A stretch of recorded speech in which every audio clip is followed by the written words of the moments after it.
So good morning and welcome to this workshop that is organized by the GSEU European project. The GSEU stands for Geological Surveys for Europe, and in particular, this workshop is organized by the core team in charge of methods, tools, workflows, and best practices for 3D geomodeling and visualization. And our main goal in the project is to share experiences among the partners of the project and also beyond the project. This is what we are doing this morning. I want to let you know that this workshop is also benefits from the help of the communication team of the GSEU project. And my name is Philippe Calcagno. I work at BRGM, the French Geological Survey, and I'm in charge of this task dedicated to 3D geomodeling within this project. So we are going to talk today and tomorrow about uncertainties. Uncertainties are sometimes like what we can call a myth. We often talk about them without being able to really touch them. For instance, it's quite classical if you want to ask a question after a presentation, asking about uncertainties related to the results works often quite well. So it's an important question, but not necessary. We don't know necessarily how to handle it. So this is the goal of this 2 days of workshop. We are going to try to demystify uncertainties by sharing current practices in identifying common challenges and exploring practical ways to handle and communicate them. To me, there are really two main sides related to uncertainties. The first one is certainly the most obvious, especially when you are a scientist. It is about quantifying uncertainties. But there is a second one that is also very important, and it is how to communicate uncertainties towards various types of stakeholders. So we are going to talk about quantifying and communicating during these 2 days. We have 4 sessions for that. So this morning we start with concepts and sources of uncertainties. This afternoon we will talk about method and tools to handle and quantify uncertainties. And tomorrow we will investigate some geological surveys way of working related to uncertainties and some case studies, but also communications and applications tomorrow afternoon. We also prepared some interludes for you to make the event a bit more interactive. We will see that in about 15 minutes. But before that, and to start this morning, as some of the presenters and you in the audience belong to the GSEU project, but we also have people outside of the project. I welcome now Bob Hoogendoorn, who is the coordinator of GSEU, and Bob will give us an overview of our European project. So Bob, please now, the floor is yours. You can share, I think. Yes, I'll start sharing. Okay, thank you for this very nice introduction, Philippe. And I want to add that it's the two fundamentals actually of GSEU is the geological framework, of which uncertainty is, I think, one of the major challenges we actually have in geology, but also about communicating. That it's not only about geology, it's also about its application, which is so important. And for all, and it was great to see so many participants already for this workshop. So it also shows the importance it has in our community. So why geological surveys for Europe? I don't have to add, even if we see what happened over the weekend, that we are in challenging times, not only in a matter of social problems and political problems, but also the demand for critical raw materials, droughts, climate change, everything that's happening around us, and the subsurface has an important role to play there. So there's an immense driver within Europe for all these topics. And that's why it's so important that we don't do this by ourselves, as individual surveys, as individual countries, or as individual organizations, but we do this in a joint effort. So there's a critical need for high quality subsurface data, information and knowledge, and this is increasing by the day, and the dependency on all these things are also increasing. So that's the main message, is that to get this, we need to organize ourselves. So the objective of the GSEU is to actually establish a geological service for Europe, which is a permanent collaborative network of European geological survey organizations. So going from a project to permanent organization is one of the major objectives of this GSEU project, and should result in a long-term vision of this. But to do this, of course, we need to show the importance, and it's also part of the workshop today, why this is so important. And this is what we see, is that going from the top to the bottom, is that first of all, we need this our geological data in order.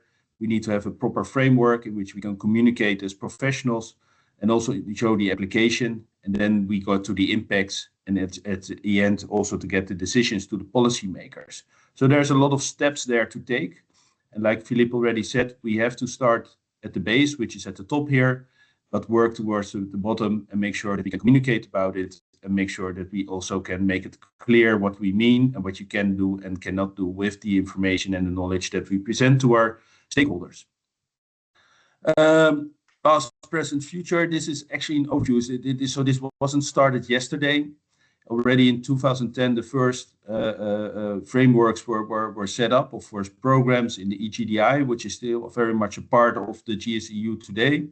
But we also have the GeoEra initiatives that all build up towards this permanent geological service for Europe that we're working to. So it's already going for a long time, which this workshop is a really important part of course. It's a big consortium, very proud of 35 countries, so 35 surveys, 35 cultures, 35 histories. So it's a really great, rich group of participants. It's 48 partners. There's some additional partners. Some have national, regional geological surveys. There are other organizations involved. So it's a really partly challenging, but also a great opportunity to work together. And also the drive to work together is really impressive to be a part of. So it's a really great effort.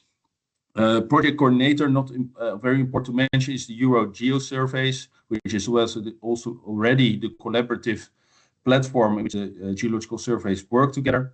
And there also, so I'm part of this, although I work in the Netherlands, and I'm part of this organization to lead this program. If we have a European problem, that means we need to have cross-border solutions. And that's really important also if you look at the geological framework, is that we need to talk and communicate together over what we mean and how to have cross-border challenges and deal with them. In that sense, work package 6, which we're working on today and tomorrow, is really important to get this message across and also to find the solutions there. Something on the project structure, and it's just too important to me, and that's on the left-hand side, is that it's actually the topics we're working on, and these are part of the project, but it's not exclusive that we will not do other things in the future. So we have the raw materials, which is really much based on the Critical Raw Materials Act of Europe, to make sure that the supply chain is in order, that we start also implementing the challenges of the Critical Raw Materials Act, like sourcing in our own domain, meaning Europe, making sure there's also recycling and the facilities there. The geoenergy resources, very much themed on geothermal, but also on carbon capture and storage. We have the groundwater resource, the impact of coast and sea dependent on climate change, which is really important. And of course, the geological framework setup. And this all leads to the EGDI, which is the European Geological Data Infrastructure, in which we can have a repository for all the information we have. And that should, in the end, communicate to our stakeholders, which is very much European driven, but also can be national or regional or even local driven stakeholders to use the knowledge and the information that we have as earth scientists. And the other part, of course, maximize social impact. And the stakeholder engagement is partly what we're doing today, but it's also much further than this, and making sure, as Philippe already said, that we can communicate what we do, communicate what the impact is, and communicate where the solutions are and how to use the subsurface in a proper way that is sustainable also for the future. So this is a little bit on GSEU, but I think the summary is actually baseline data and knowledge that are needed to manage the European natural resources and to reach net zero. And it's great to work on this specific topic today. And I'm looking really forward to hear more because uncertainty subsurface data is really important. Also in my previous work, I've done a fair bit on this, and I'm curious to learn the latest advances on this. So thank you for your attention, and I look forward to a great day. Thank you, Bob. Thank you for this very concise presentation and very highlighting this European project. So we have time for one or two questions. If you want to know more about GSEU, this is really the time to ask, because we have the chance to have Bob with us, the coordinator of this project. So if you have any question, you can see also the link leading to the web page of the project in the chat.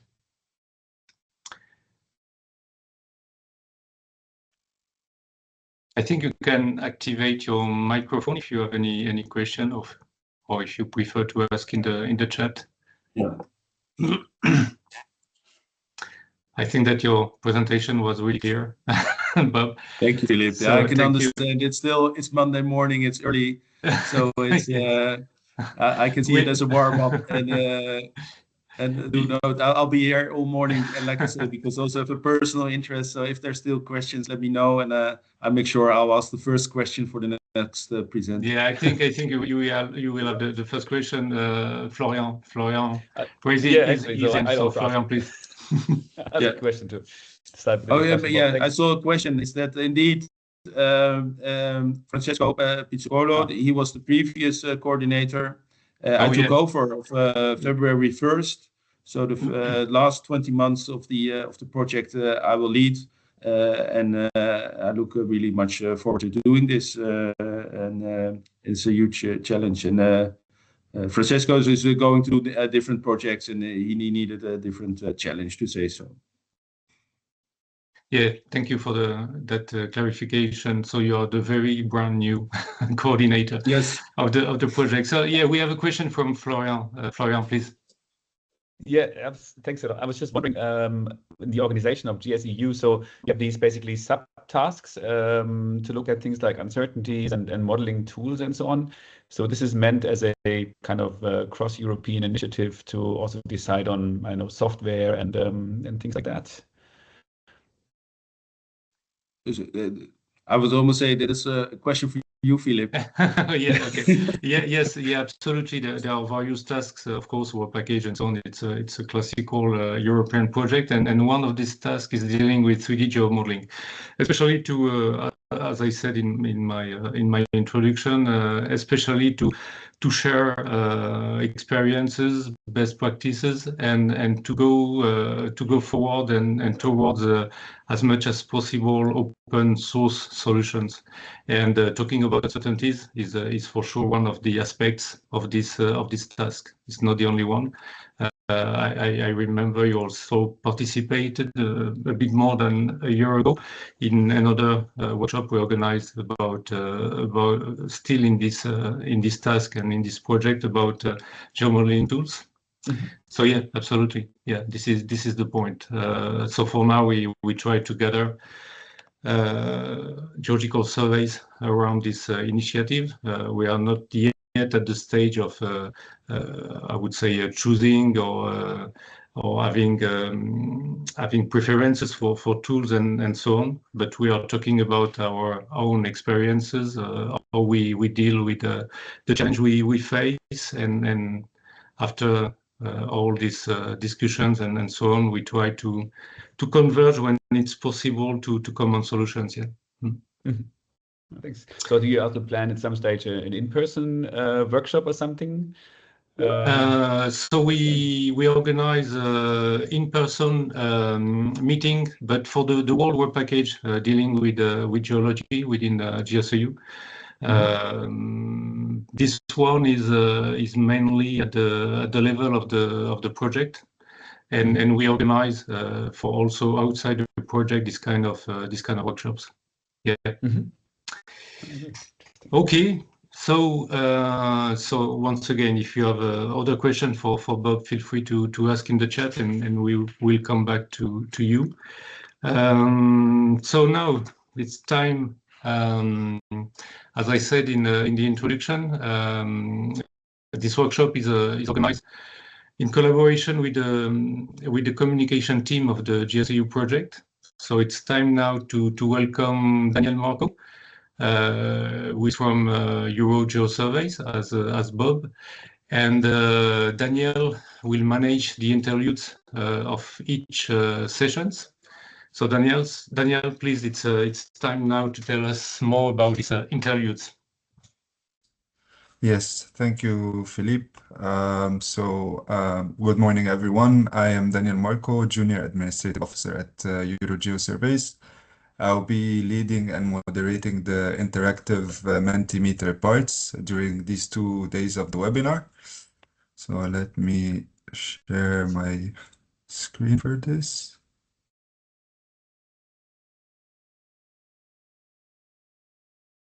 Can you please let me know if you can see my screen? Yeah, it works on my side. Okay. In presenter mode as well, but maybe it's not an issue for that. Yes. Yeah. Okay. Yeah. All right. So before we begin, a quick reminder: we will now start the Mentimeter session. As Philippe explained, the objective of this session is to make the meeting more interactive. So to join the session and answer the questions, please go to thementi.com and enter the code as shown on the screen, or simply scan the QR codes. Okay, I see already some people joining.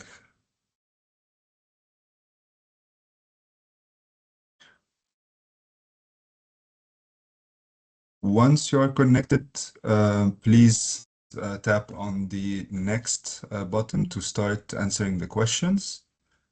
You can, of course, answer the questions at your own pace. There is no need to wait for me to move from one question to another.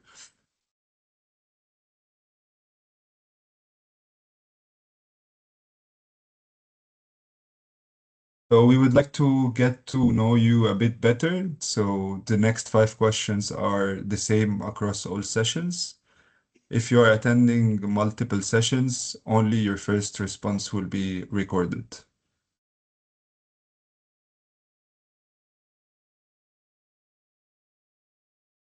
So now we can start with the first question, which was, from which country are you joining us from today? And of course, we see a wide selection of countries, same as the GSEU members. We can now move to the next question and see how familiar you are with uncertainty in geology. So we see that we have 89% of the participants coming from the research and technical sector, and also some other percentage in industry, institutions, and other sectors. So moving to the next question.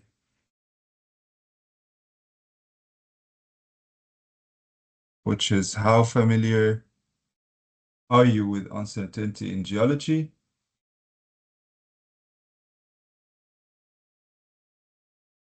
So we have many advanced participants.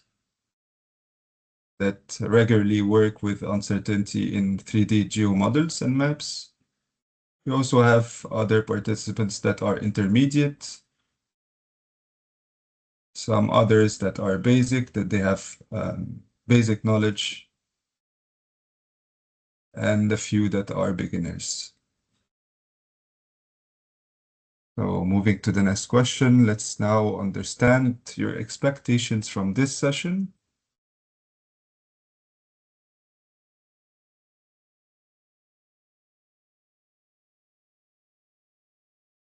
Regarding expectations, we see that we have 23% would like to understand the sources of uncertainty in 3D geomodels and maps. Some others expect to explore methods and tools to manage uncertainty. 26% learning from case studies across topics and countries, and 20% communicating uncertainty. Moving now to the second part of this question. If you selected other, please tell us more. So we can see here different expectations, such as looking forward to learn the latest developments, open source tools, practical skills. Practical skills is appearing again. Some of you asked why uncertainties are so important. Know who is doing that. Some of you suggested solve problems in 3D modeling and alternative methods. So yeah, several comments about the expectations today. I'm sure we'll hear a lot of exciting expectations and exchanges. Let's now move to the other part. So the next 4 questions relate specifically to this first session. Please tap next to share your views on uncertainty and about the session, which is about the concepts and sources.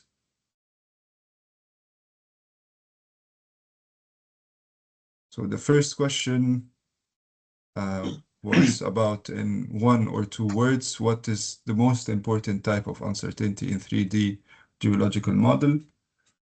And we see here that the biggest word that was added is about data. Other words are, see here that the words are moving. So interpretation as well is important. Data uncertainty, interpretation again, structural uncertainty. So we see here a variety of responses. Moving now to the next question. Please rank the reasons for delivering uncertainty with 3D models. So all of you agreed that to prevent misinterpretation of model reliability is the most important reason at the top. At the second, to help decision-making processes. Now it moved again. So now to increase credibility and transparency became second. And finally, to meet client or regulatory requirements come in the end. Moving now to the next question. How significant are the sources of uncertainty? And we can see that data and interpretation are rated highly, and modeling method is not that far, but still important. And we will now move to the next question.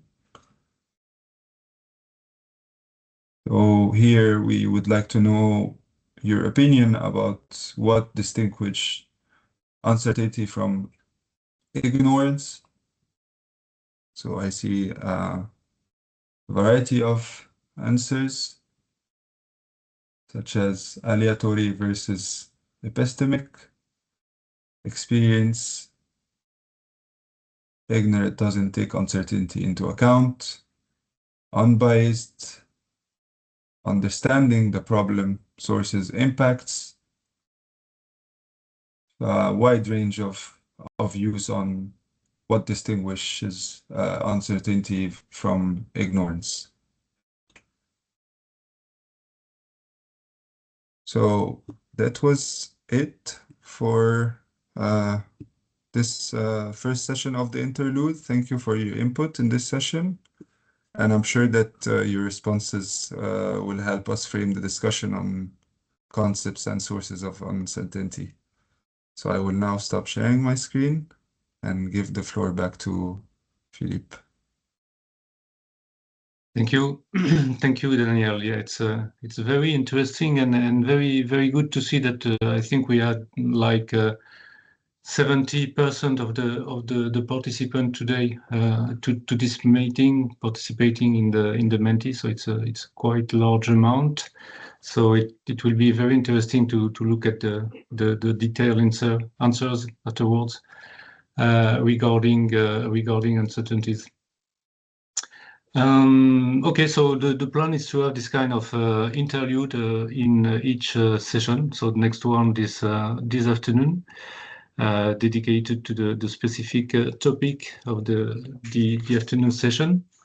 So we have a bit of an advance, so it's good. So we can now move to the first presentation, really linked in deep to uncertainties.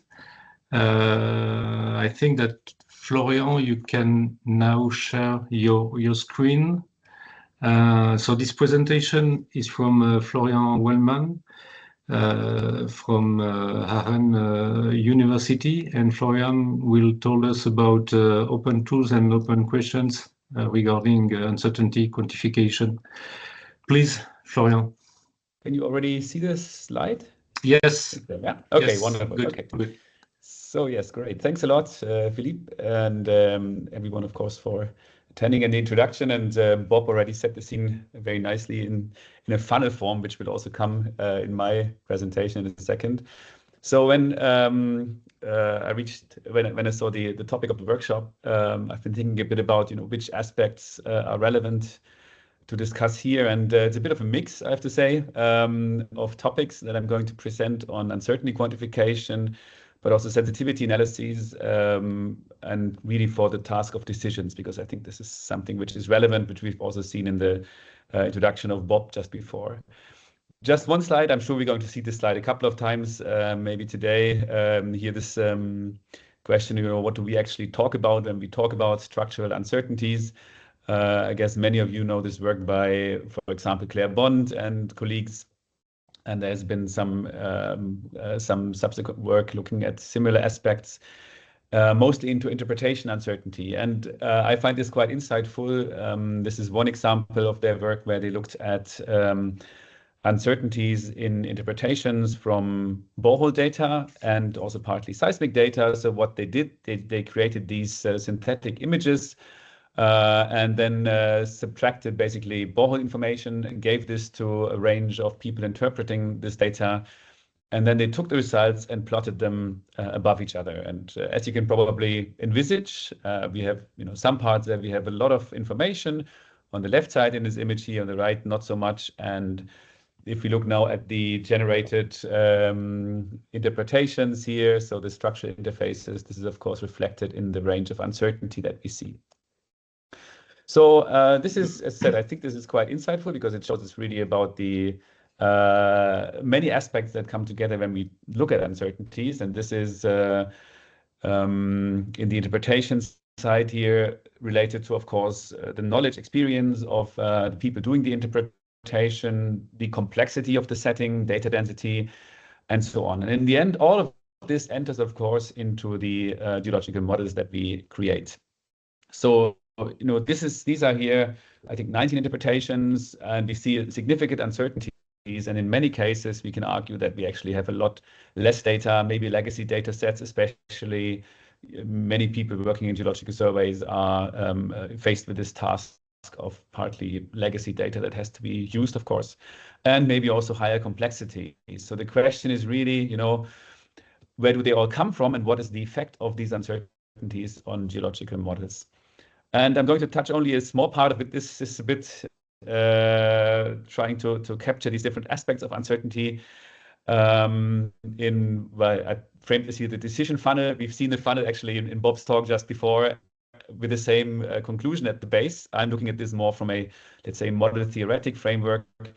So, and also very nice that we saw these, the Mentimeter answers on which uncertainties actually matter, because there were many answers on conceptual uncertainty and, say, our understanding of a region. And I think this is really at the foundation, and you can think of this in a sense as, you know, you look at some data and you are faced with a question, how do I represent now the complexity of my geology in the form of a mathematical model?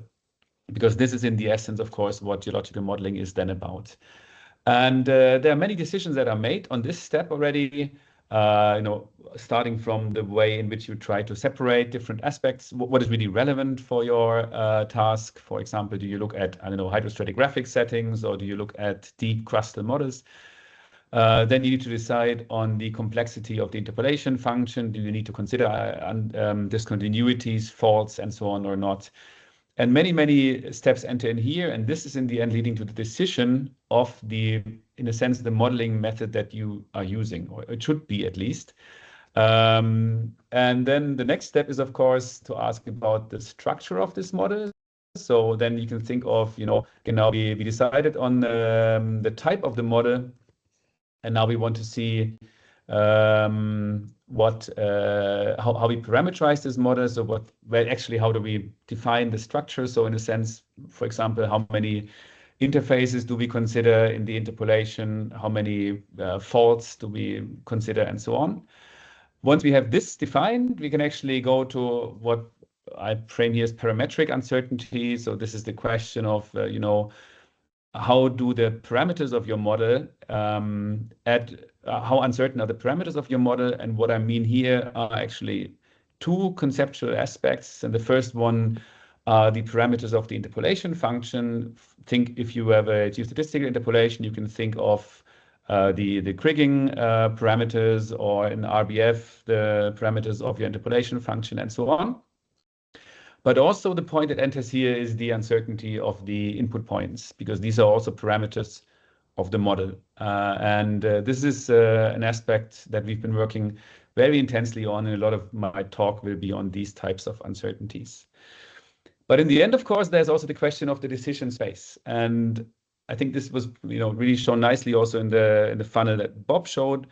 Of course, we create these models for a purpose, and this has been framed in related fields, for example, hydrocarbon industry, as you know, fit for purpose models and so on. In our case, of course, there's always where the models are made for a purpose, and usually also for a decision. I actually see in geological surveys it's a bit difficult, partly because sometimes it's not really clear how people will use these models for their decisions. So this is a specific task leading also then to a complexity leading to the question of communication. But in many practical senses, let's say you create a model for a geothermal application, then there is a decision that you want to answer. And in the end, this defines, you know, which of all the types of models that you could generate, which are the ones that are really relevant for your task.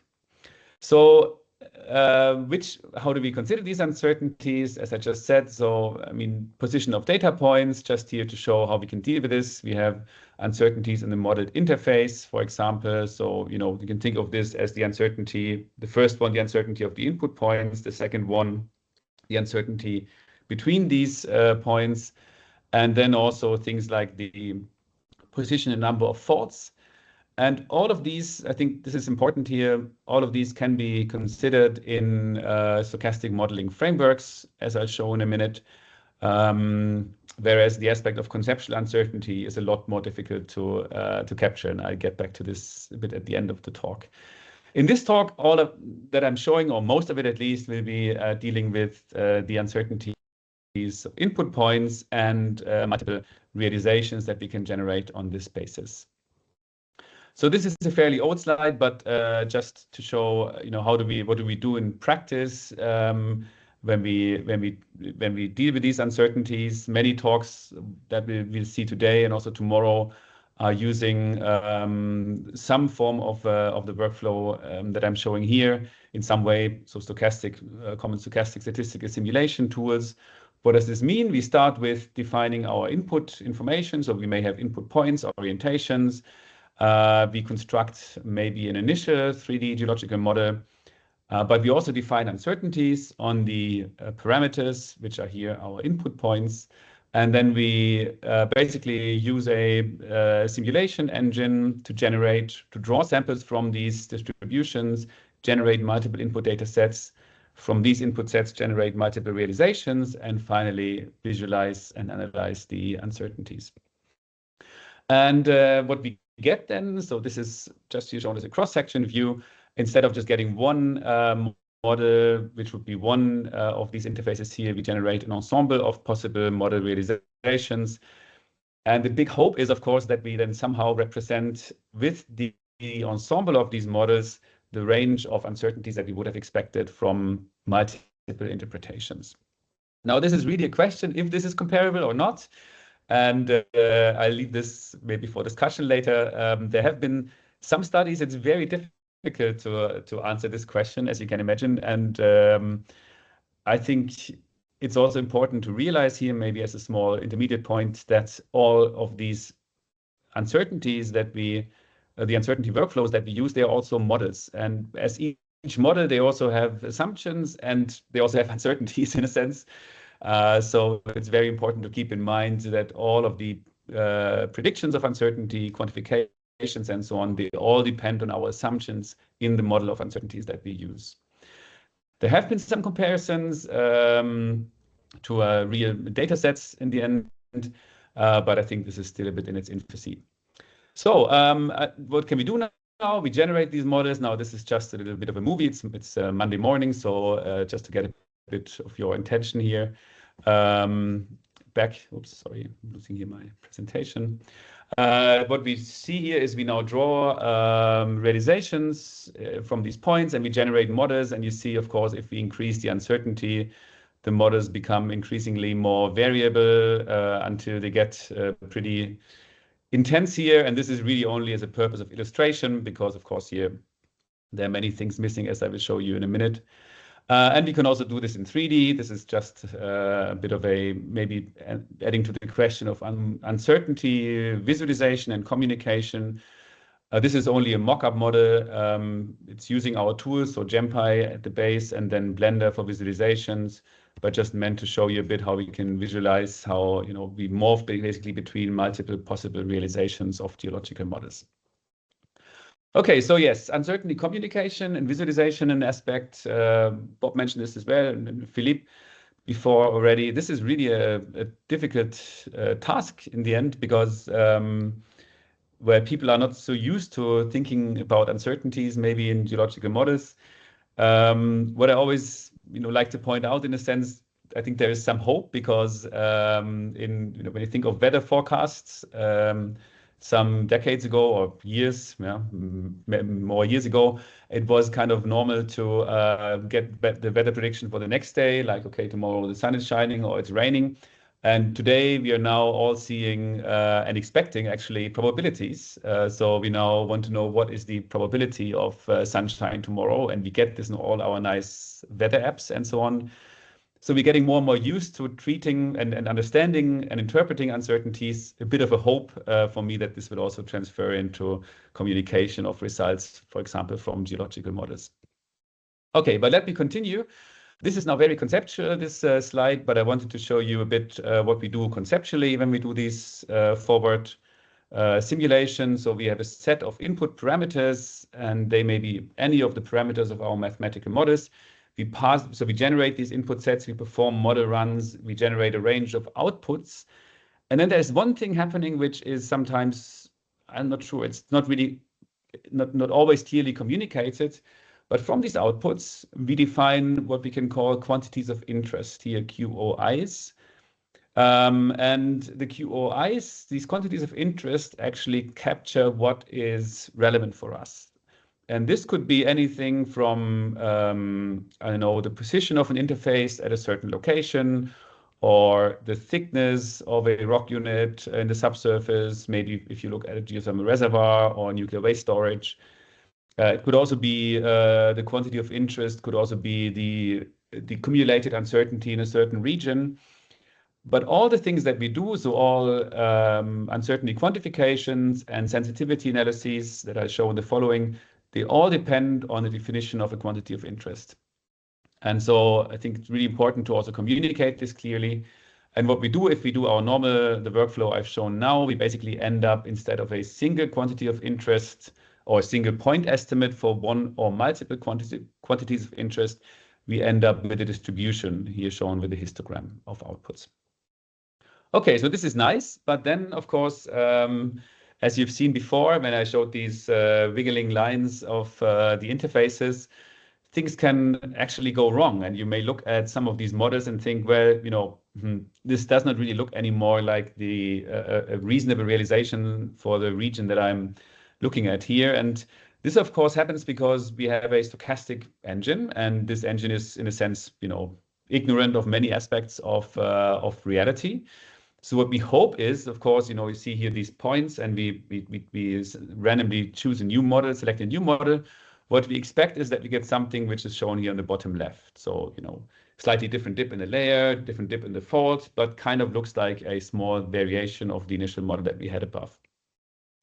What can happen, of course, is that we get to a configuration. You see here, you know, points moving to the other side of the fault, where suddenly we have a complete crash in the end of the model. And this is nice to pick up because your model starts to look very crazy. And if you do things like modeling with implicit methods, Leapfrog, GeoModeler, GenPy, and so on, I'm sure you've seen this, that you move some points around and suddenly you have a big blob somewhere. This happens, but it's very easy to pick up. A lot more difficult is if you have what we call here failure of geological constraint or knowledge. You know, you see suddenly now the fault dip changes completely, and we get to something which looks like an extensional setting, to something with a reverse fault, and which looks more like a compressional setting. And this is actually quite difficult. And why does this happen? Well, because of course the modeling engine that we use, it's a stochastic engine, a simulation workflow, which does not have geological knowledge, experience, and so on. So the big question is, how can we actually teach these engines some geological understanding? And this is what we can frame basically geological modeling as a probabilistic inference problem. In the end, no time to delve into depth, but the point is that we want to find ways to check if the models that we generate, if they are geologically plausible or not, and if they fit to our expectations. And what this means is we need to describe parameters as random variables. We need to estimate distributions and correlations and quantify uncertainty in the predicted models. I'm sure this rings also very familiar to what we look at in this workflow here, workshop here. And when you talk about these things from a conceptual statistical point of view, then, you know, this gentleman here from the 18th century pops up, Thomas Bayes, who is, of course, well known for at least seeding the ideas behind the Bayes equation that is so well known in statistics. Now, what does this mean, actually? When we put all these things together, we should consider geological modeling as a probabilistic inference problem. And what do I mean? Show you. So the theory, we have a Bayes equation, which is actually conceptually simple to write down. It's difficult in practice, but simple to write down. So we have these betas here, which are our model parameters. We have additional information in the form of these measurements, and this could be anything from actual observations in the field, also to conceptual, you know, could be geology or geophysics, to conceptual aspects. And these are linked through the so-called likelihood functions. And the likelihood functions basically define how likely a proposed model is with respect to the observed additional data or information.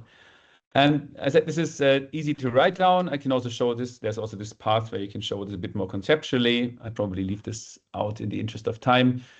The point is this can actually quite easily be extended to multiple parameters, but you can also already see in the complexity of the equation here that we get all these integrals entering and these product functions here, which show you that conceptually actually not difficult, but as I said, in practice, this can be quite tricky.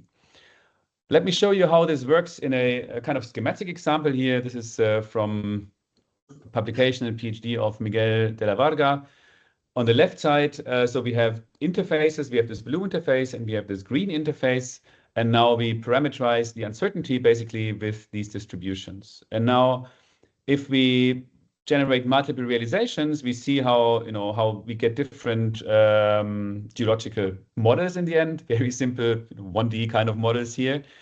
And we see how the thickness and also the depth of this layer changes basically. Now let's assume that we have additional information. Let's assume that we're looking, I don't know, at Zechstein formation or something, and you know that you would assume that in this region, this has a certain distribution of thickness. And the thickness of this layer is not part of the initial model. We only parameterize this by top and bottom. But what we want to do now is we want to combine this initial information about the layer position and thickness with the expected thickness for this unit. And if we combine those two things together, we get these so-called posterior distributions with this Bayesian probabilistic engine. And what you see directly is that now we have basically here, we have these two distributions, which are now a bit more similar. So basically we learned something about the distributions, especially for this lower layer. And important is now that if we look at multiple realizations, you don't just see that the uncertainty of each layer is now changing, but also that these parameters are now clearly correlated. So we see that even the position is uncertain, but the thickness now follows the distribution that we provided in this additional information.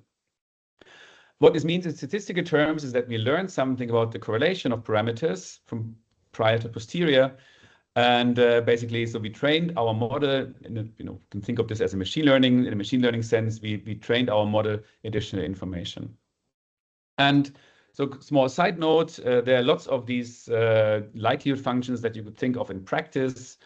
Thickness is one of those, but there are also aspects like topology, for example, where we and others have been working on quite intensely. So a lot of work on this field, maybe something for discussion. And just as an additional note, before I get a bit more to the end, so this can also be extended to geophysics by defining likelihood functions that are based on geophysics. Actually, I'm moving directly forward because in the interest of time here, I wanted to show you one additional aspect, which I think is, well, it's done. People do that, but not in a very systematic way. And this is the question now. You have all your parameters of your model, you have your quantity of interest, but which parameters actually matter for the definition for your quantity of interest?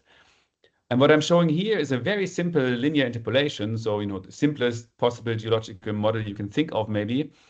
And I'm asking the question here, if I would like to make a prediction at the point of this dashed vertical line, which information matters to make this prediction? And let's move this line around a bit now. So we move this line to the right, and you see now this point on the right side appearing, where the intensity of the point tells us how important is this point to predict the value at this dashed line. And again, very conceptual here, but something which matters a lot in practice. If you look at your model and the maybe even if you create an ensemble of models, say for geothermal reservoir again, or for any other practical purpose, you may want to know, where do I actually need to look at, which data points matter for the decision that I'm doing at this point. And now I see I'm getting to the end of the time here. So let me just show this very quickly, how this and why this is important right now, because we can use all these machine learning frameworks like PyTorch, JAX, and TensorFlow. So we benefit at the moment a lot from modern machine learning tools, which enable us to use automatic differentiation in geomodeling and all subsequent tasks, where we get this information basically for free. And I'm showing this only here with a small RBF example, so a slight extension of what I've shown with this linear interpolation, where we see now the sensitivities of all parameters ordered by magnitude on the right-hand side, which gives us a lot of insight into which parameters actually matter in this model. Okay, so I think I need to get forward here with just one point that I wanted to show. So there's a lot of work on uncertainties in geological models. We are doing at the moment a very detailed literature review. You can see this in here in an ongoing project, which soon we'll have some more results in there, but many of the names that are here in the call probably are also in this picture. A lot of work, so a lot which has been done, but there is still a lot more that needs to be done, I think. So let me just quickly look at the summary slide here. So geological uncertainty, in a sense, it's hierarchical, was also mentioned before. So we have many aspects that enter into the uncertainty in a geological model. Uncertainty quantification, I think, is really necessary. It's not sufficient because we also have seen the sensitivity analyses. And one point that I'd like to make is that uncertainties really only matter if they influence a decision. So whenever we do this, we shouldn't do this simply out of interest in uncertainty quantification. The link between decisions and parameters is sensitivity analysis, which I think could be done a lot more structured in many of our studies. And still, I mean, I didn't get to talk really about all the open tools, but just let me say this here. There's a lot of potential right now in the open source community with many methods, not only on geological modeling like GEMPI, loop structural, Curlew, and so on. Also many tools like machine learning frameworks that allow us to actually work with geological models in a very efficient way. So exciting times to work on open source, geological modeling and inversion. And with this, I'd like to thank the GSEU for the organization and the initiative, and of course, all of you for your attention. Thanks a lot. Thank you, Florian, for your very interesting presentation. I'm afraid you use all of your time, but by chance we have the chat, and there are two questions at least in the chat, so you can answer them directly. So feel free again to ask questions in the chat even after the presentations, but be sure to type to whom you address your question. It will be easier to answer then. So it's time to move to Charlie Kirkwood from University of Exeter. I think Charlie, you are able to share your screen now. Brilliant. Thanks. Yeah. Well, good morning, everyone. Nice to be here. Already had very interesting talks, and I'm hoping I can contribute another one, but it's hard acts to follow so far. So I wanted to talk about, uncertainty quantification, I suppose, as a concept, and what I see as being a key aspect of that, which is basically the model verifiability. And I think this is also a potential pitfall, I suppose, for what we do in geological modeling. So this is the topic of my talk. So next slide, please. Yep. Thanks. So I just wanted to start off very quickly covering basically frequentist versus Bayesian modeling, and I've got nowhere near enough time to really do this justice, but a very quick, simple look at it so that hopefully we're all on a similar page. So in frequentist statistics, maximum likelihood estimation would typically be used to fit a model M that maximizes the likelihood, which is the probability of the data given the model. So next slide, please.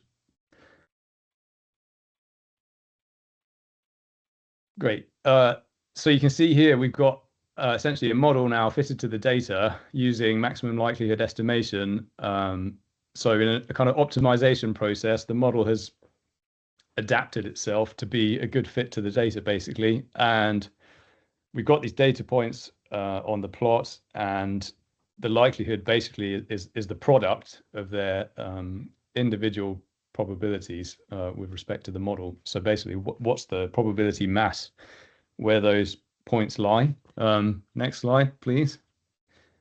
Thanks. So this, on the other hand, would be an example of a low likelihood model, which is a very poor fit to the data. But you can see the spread of the kind of well, this would be the aleatoric uncertainty in the model. So the kind of data uncertainty spread is higher in the model itself here, whereas the previous model was very tight. So even in this frequentist modeling, you can capture the concept of data uncertainty, which geologists might also think of as being kind of nugget variance. Next slide, please. Thanks.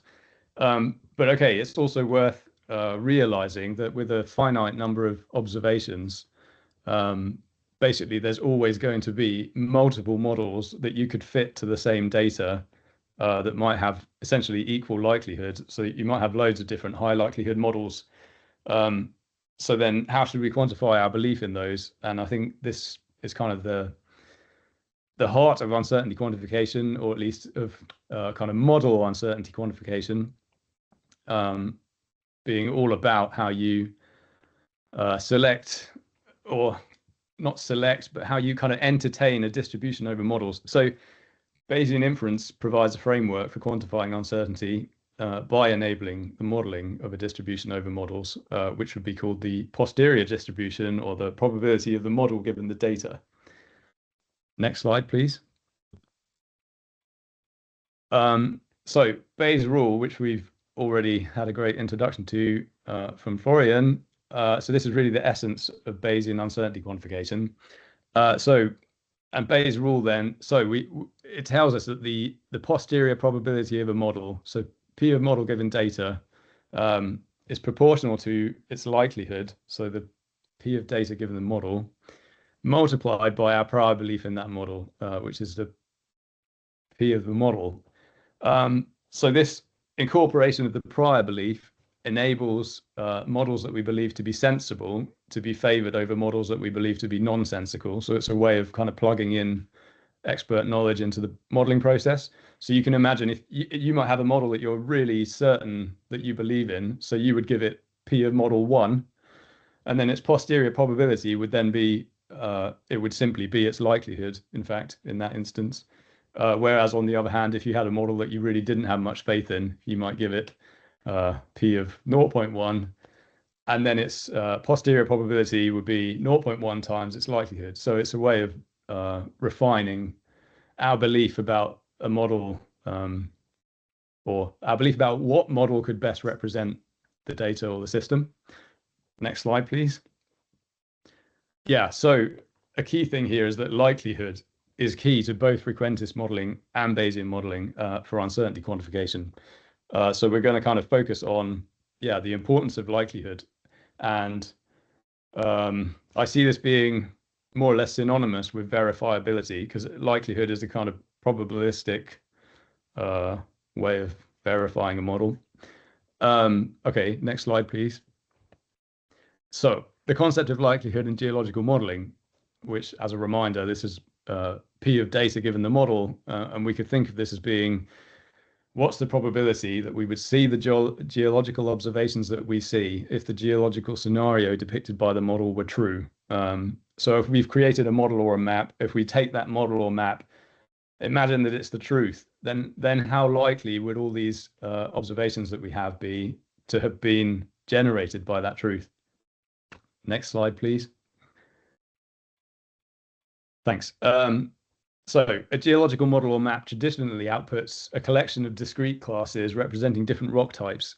But I think that such a model is difficult, or maybe even impossible, to objectively verify against reality, because the classes are decided by subjective interpretation and cannot be objectively measured or checked by any instrument. There isn't any tool or device that you can kind of take and measure on the ground, well, what is the class at this location? That just doesn't exist. I think the classes are really a subjective concept, but this is something that I would be very happy to discuss and get other people's opinion on. So the lack of verifiability brings a problem for uncertainty quantification, because it's not clear then how the likelihood can be calculated. So the model outputs classes, but the observational data do not come in classes. The observational data are measurements of properties, which are often continuous. So it would be like age, composition, texture, and so on. So when dealing with interpretive classes, the likelihood, it would have to become something like P of an interpretation given the model, because the classes are themselves, I think, an interpretation. But that would be flawed, really, because the model itself is already the interpretation. And obviously, we shouldn't be interpreting to maximize the probability of our interpretation, given our interpretation. Yeah, well, it sounds like I'm tying myself in mental knots, but I'm trying to make a point, which hopefully I'm succeeding in doing, but that may become clear at the end, depending on the questions. So next slide, please. Okay, so does a lack of verifiability, which I believe that these classified models and maps have, does that lead to inconsistencies across borders and at map tile boundaries? So it's already been mentioned this morning, the importance of working across borders. And I think a big part of that is having consistency in our information across borders. So as an example here, which is close to home for me, because I'm in Exeter, which is right in the center of this map. But if we look at the geological map of Britain in this area, then there's actually lots, if you go next slide, please, there's lots of inconsistencies in the map where different mapping tiles meet. And basically, I think this is not really surprising if we consider that different geologists basically go out and map the P of their own interpretation given the map. I would say that they're producing a map that best represents their own interpretation rather than producing a map that best represents objective data, I think. And then it's not surprising that there are these substantial differences in the maps, because I don't think that they're really aiming to do the same thing, because we're missing this objective verifiability, I think, in these traditional classified models and maps.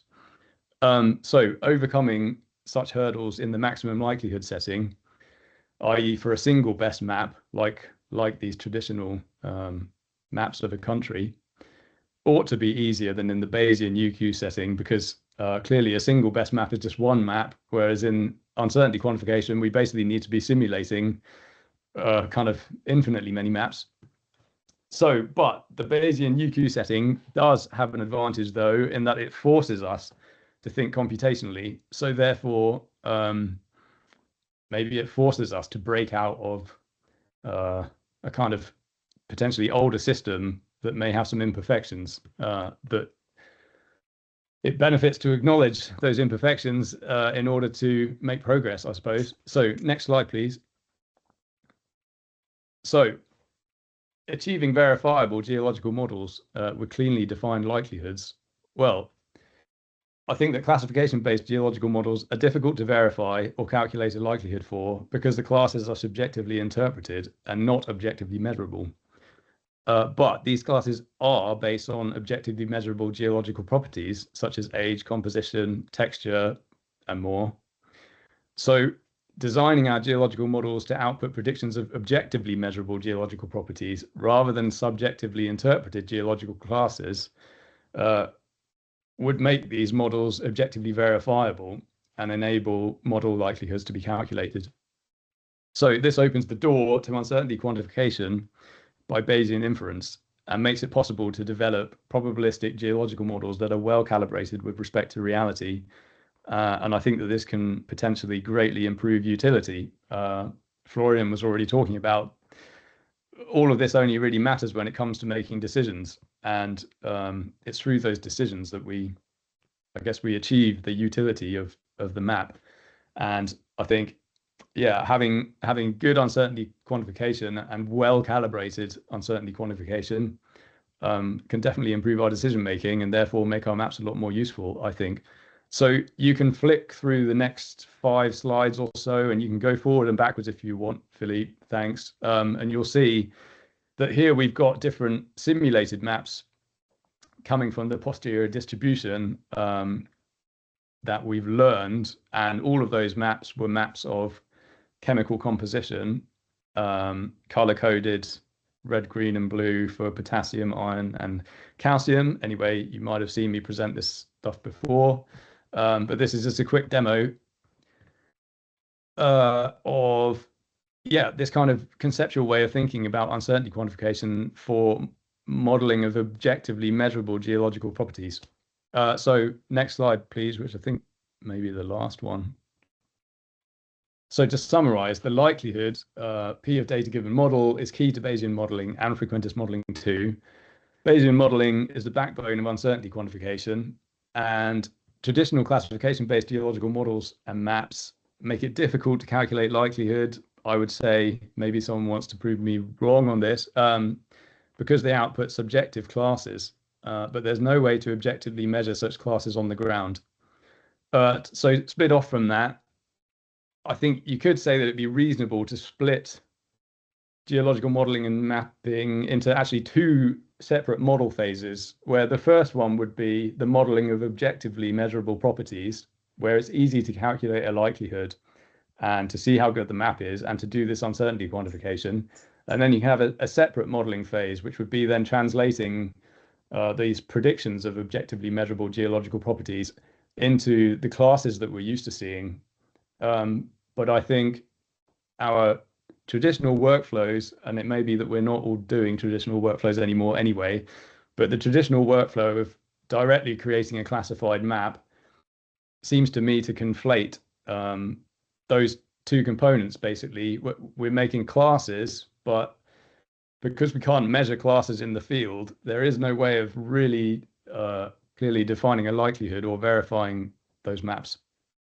So if we design our geological models and map to directly predict objectively measurable geological properties instead, such as age, composition, texture, mechanical properties, and more, then likelihoods can be easily calculated, opening the door to uncertainty quantification by Bayesian inference, and the delivery of geological models that are well calibrated with respect to reality.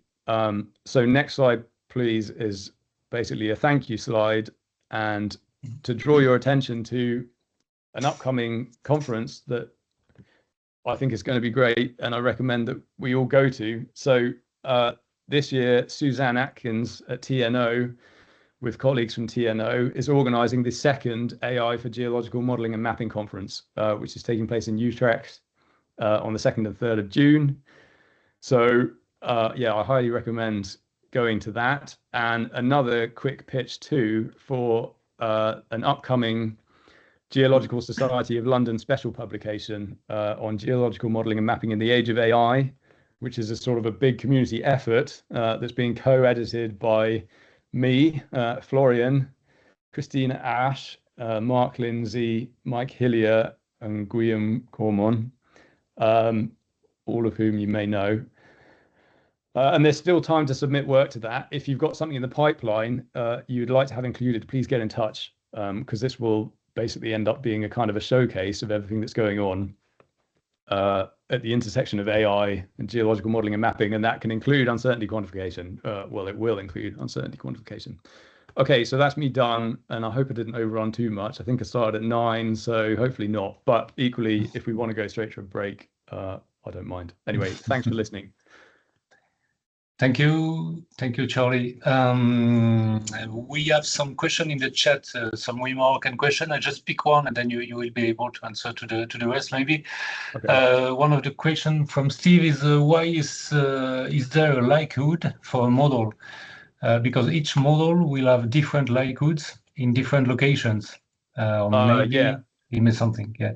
No, okay. Well, good question. Yeah. I think maybe you did miss something, or I didn't explain it very well. So the likelihood is really the product of all of those location-specific likelihoods, if you like. So you see what's the probability of the observations at any location or at each location, and then well, it's the product of all of those is the likelihood of the model. So basically, yeah, it's how well does the model represent reality across the entire map is the likelihood, basically. Mm-hmm.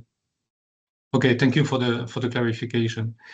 So just a few more in the chat. So if you want to answer them directly in the chat, and once again you can still ask questions after the presentation. Just type it's addressed to Florian or to Charlie or to the next presenters. So it's time to have a break. Now.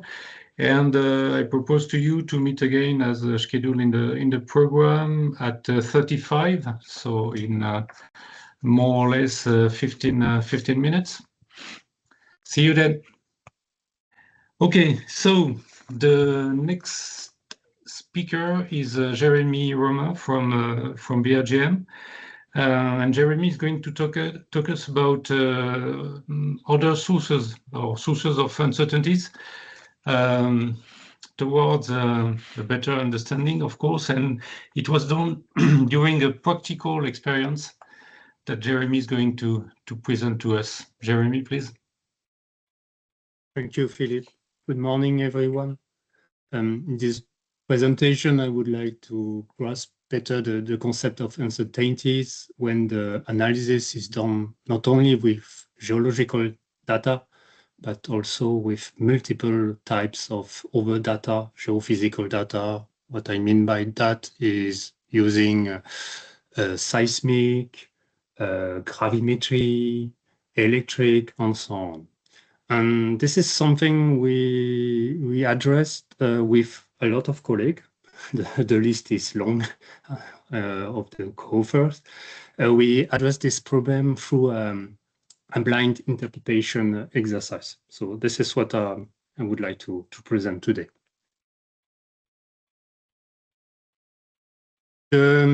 Maybe we can start with the motivation. This is clear for this workshop, I guess. Geology as a discipline is closely related to interpretation. This is clearly highlighted in this famous article on the left.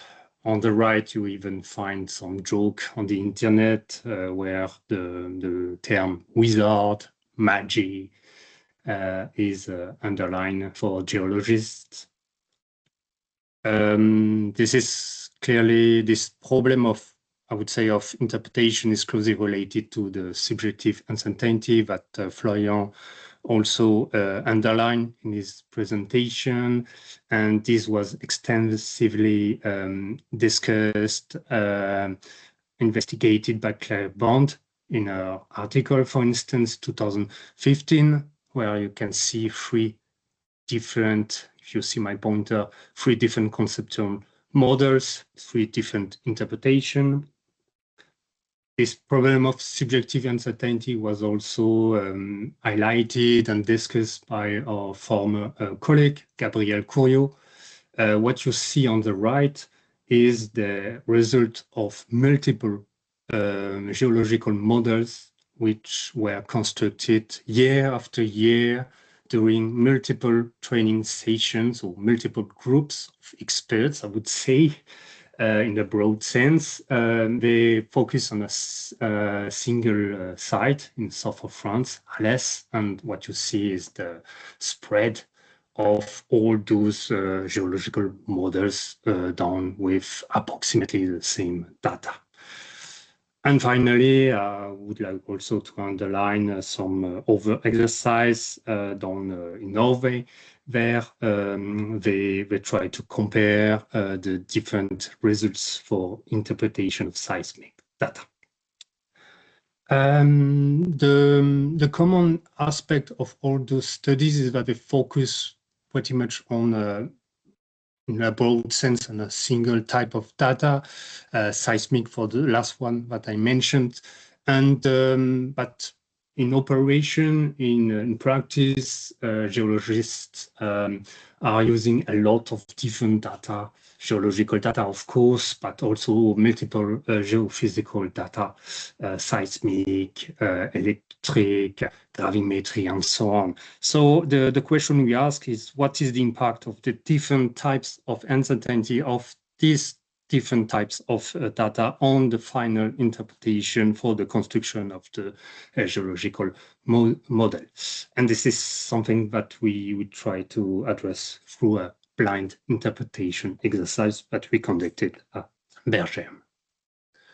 The starting point of the exercise is to define a geological truth. So we based this definition on a real project, a real exploration project in the northeast of France, in Jura, not very far from Jura.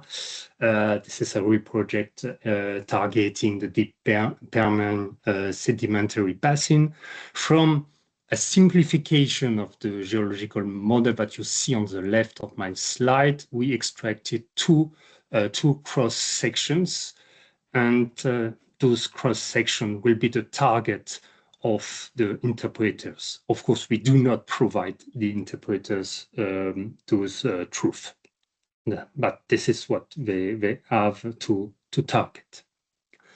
The idea and the objective was to gather 3 teams of interpreters.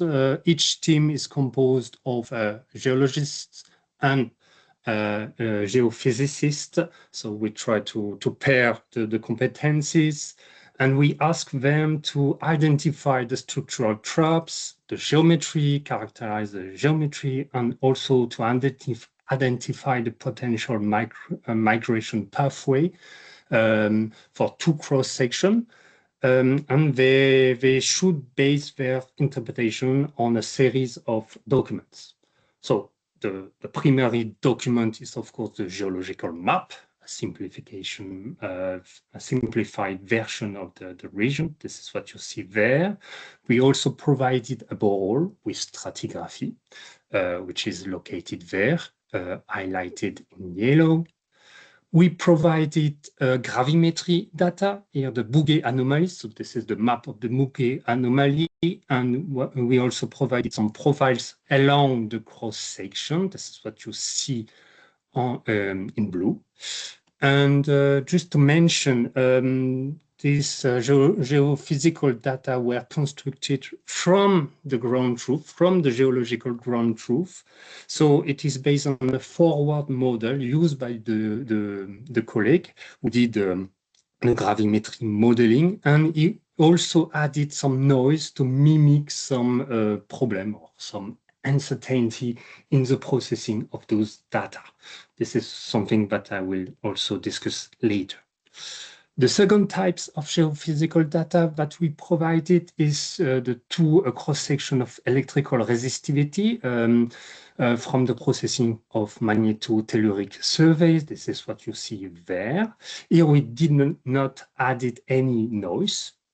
And from that first set of geological data and geophysical data, we ask during about 3 hours, the 3 teams of interpreters to do the interpretation, so the geometry characterization, the identification of the migration pathway. So that's the first phase of the exercise. And then we made an assumption about the delivery of the high-resolution seismic data. So in a second phase of the exercise, we also provided what you see at the bottom of the slide, the high-resolution seismic data. And we asked them to update their first round of interpretations. So, in this exercise, we wanted to address a large number of difficulties, actually.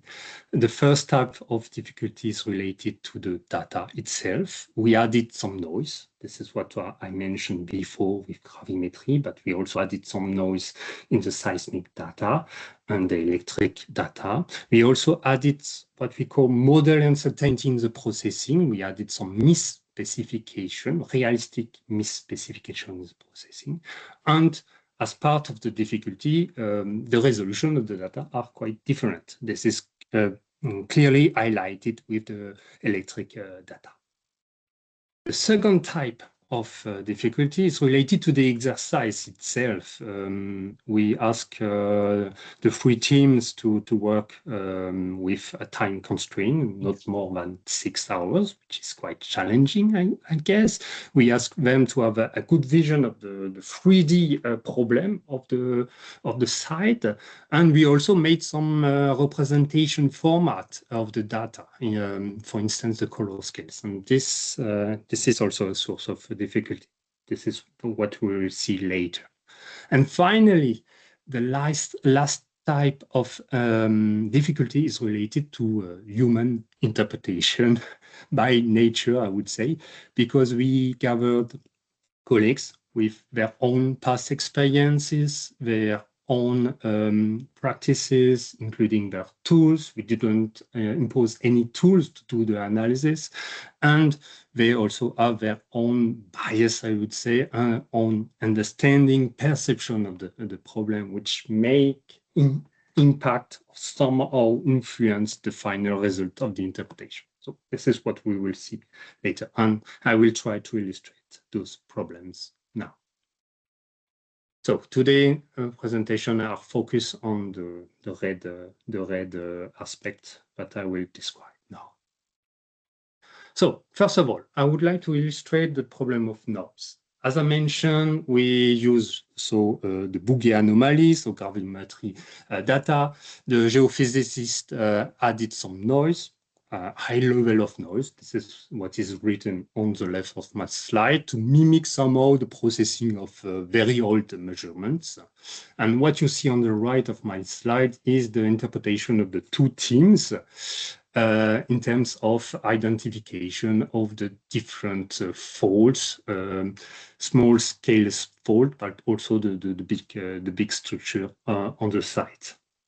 If you compare now the interpretation with the gravimetry data at the bottom without any noise, so that's somehow the ground truth for the gravimetry data, what you can see at the bottom, you see that there is some misleading or over-interpretation of the noise with such small structure that are highlighted in particular here by the red arrows. You see that they did not exist. This is only noise, which leads to this interpretation. But for the large scale of the structure, in particular this big fault at this point, the interpretation not so off, and this is quite good news. And if you measure a quantitative criterion, if you measure the strike angle, you see that the teams are not so off compared to the ground truth. So that's good news. We see that the noise do not confuse too much the interpretation. We also notice the impact of noise on the seismic data, where this fault was interpreted in the seismic data, but does not exist on the ground truth that you can see at the bottom.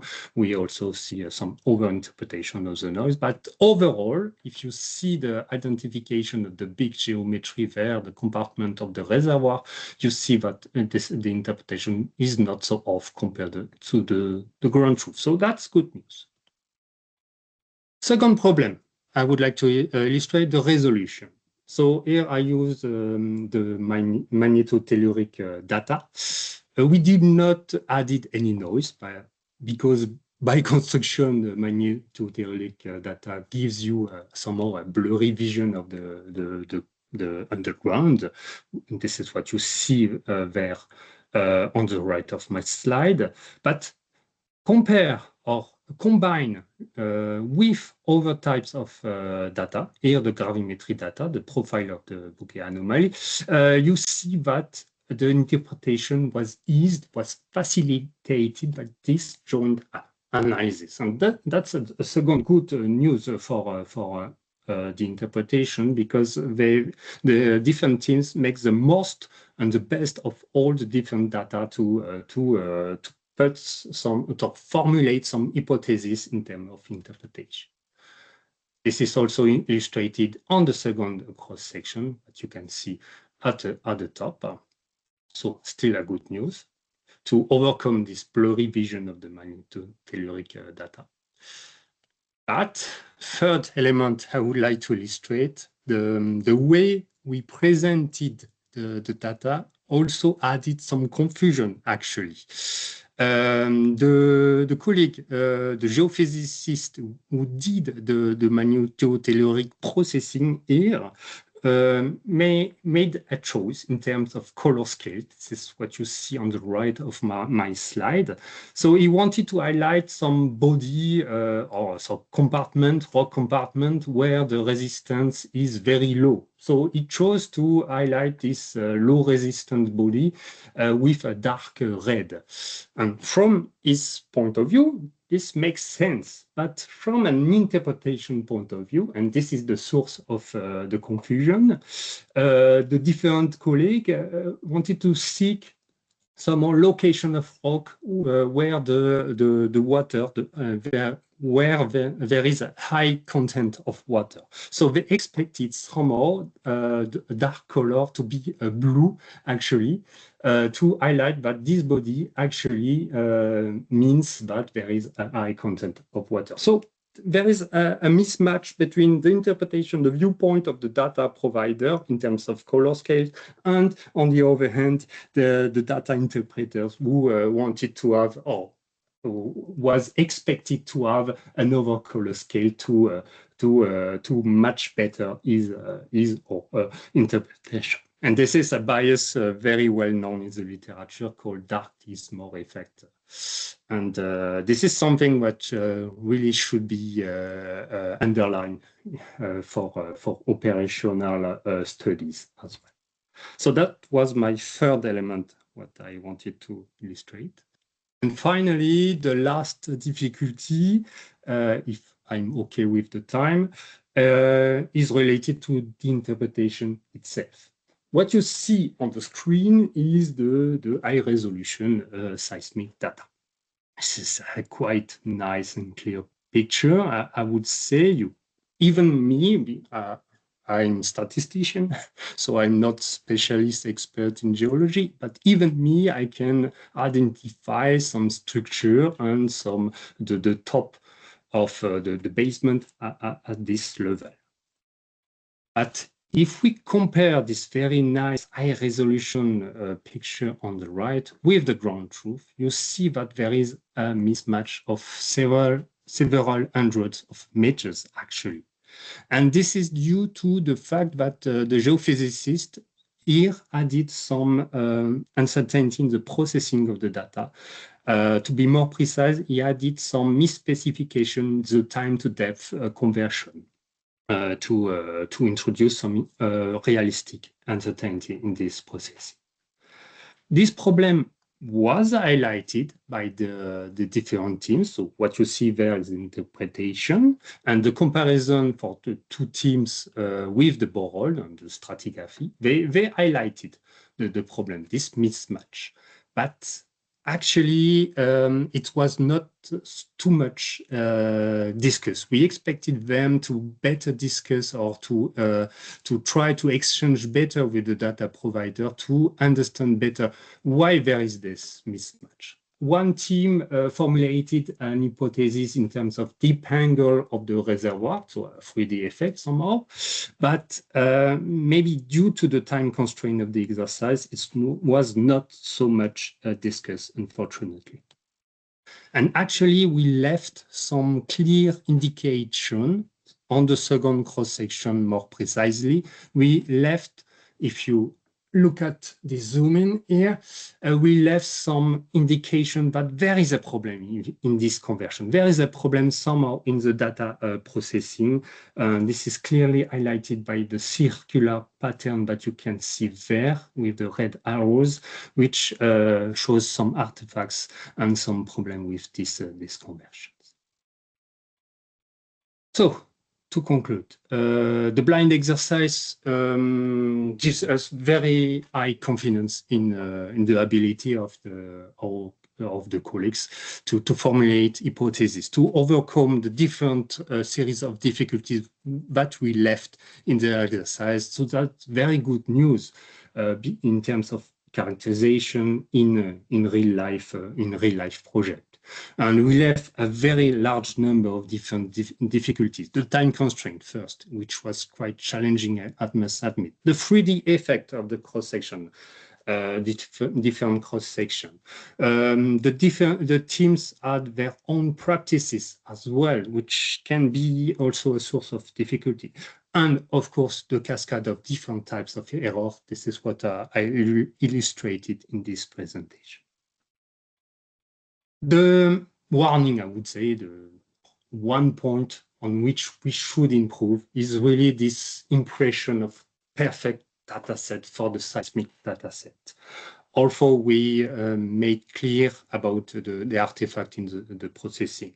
But I would say it's human. By nature, this is a difficulty to deviate from a first impression, from a first case. And this is a bias which is well known in the literature, also in geological literature, called anchoring bias. And we believe that such kind of blind interpretation exercise can alleviate this bias by training again and again the colleague, and to foster the best possible the exchanges between the data provider and the data interpreters. So that's all for me. Thank you for your attention. Thank you, Jérémy, for this presentation that is really related to real life, I would say, and the regular issues and problems we might have in interpretation and so on. Is there any comment or question for Jérémy? We take one comment on question. Feel free to raise your hand.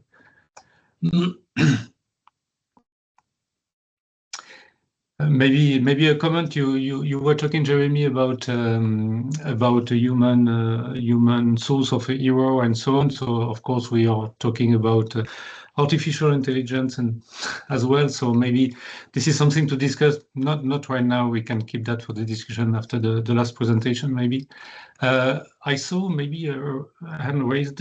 Guillaume, was it you or have you a question? Yeah, yeah, please. Yes. Thanks a lot, Jérémy, for a very nice presentation and very nice experiment.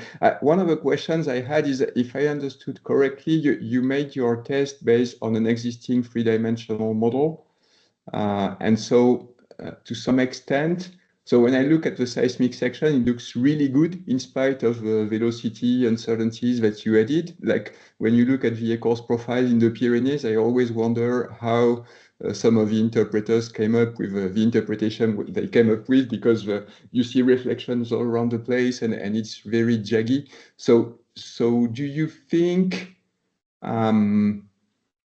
starting from a more complex model or adding more noise to the data or to the geophysical data, or making it more, I'm not sure how this could be done. I mean, this is a research question by itself, but do you think adding more realistic data, like true data, could change the outcome of your study? Thank you, Guillaume, for your question. I completely agree with you that despite the effort of my colleague to add some noise, and that's why he came with two ideas. First, the idea of focusing on the time to depth conversion to add something in terms of uncertainty. And the second idea was to deliver this data set in a second phase. We try to avoid this bias that everybody has, seeing a very high resolution data, which seems to be a very high precision. With high precision, it guides too much the reasoning. So I completely agree with you. We should really improve. If we conducted again this exercise, we should improve by adding more realistic noise in such data to minimize this bias that I mentioned, where the reasoning is really guided by this high resolution data set. But we are open to any suggestions if you have, Guillaume, really to improve on that. Thank you.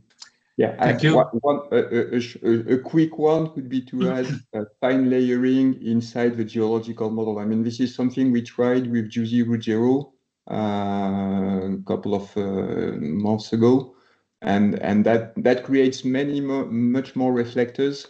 And if you start to add some natural variability as well, you could get the big picture, but that could be one way to handle this. So adding a Gaussian random field with some heterogeneities within each layer could possibly increase. Actually, but that's only one side of it. I mean, I don't have a full answer to that. Actually, I didn't mention that we okay, there is this time to depth conversion problem, but we also added a very small noise, white noise over small windows, but maybe we should turn the button a little more to add even more noise. I agree. Thank you. Thank you, Jérémy, for the presentation, and Guillaume for this discussion and the advice. So it's time to move now to the last presentation for this morning by Willem Debekosen from TNO, and Willem is going to talk us about missing data uncertainties. Of course, we can. Sometimes we have no information about that, and often it's the case, I would say. And what happened in TNO with that? So, Willem, I think you can share your screen. Yeah, so my name is Willem Debekosen.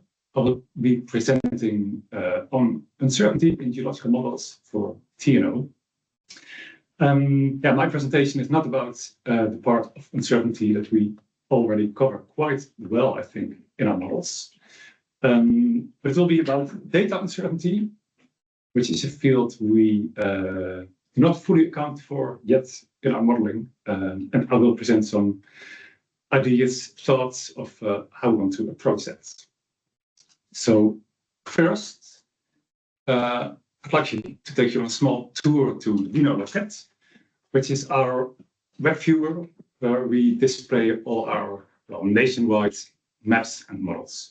So on the left, you will see different models that we have. And here you see a presentation of the geological map. Yeah, Charlie just showed that it's really hard to calculate the uncertainty of a map, a subjective map like this.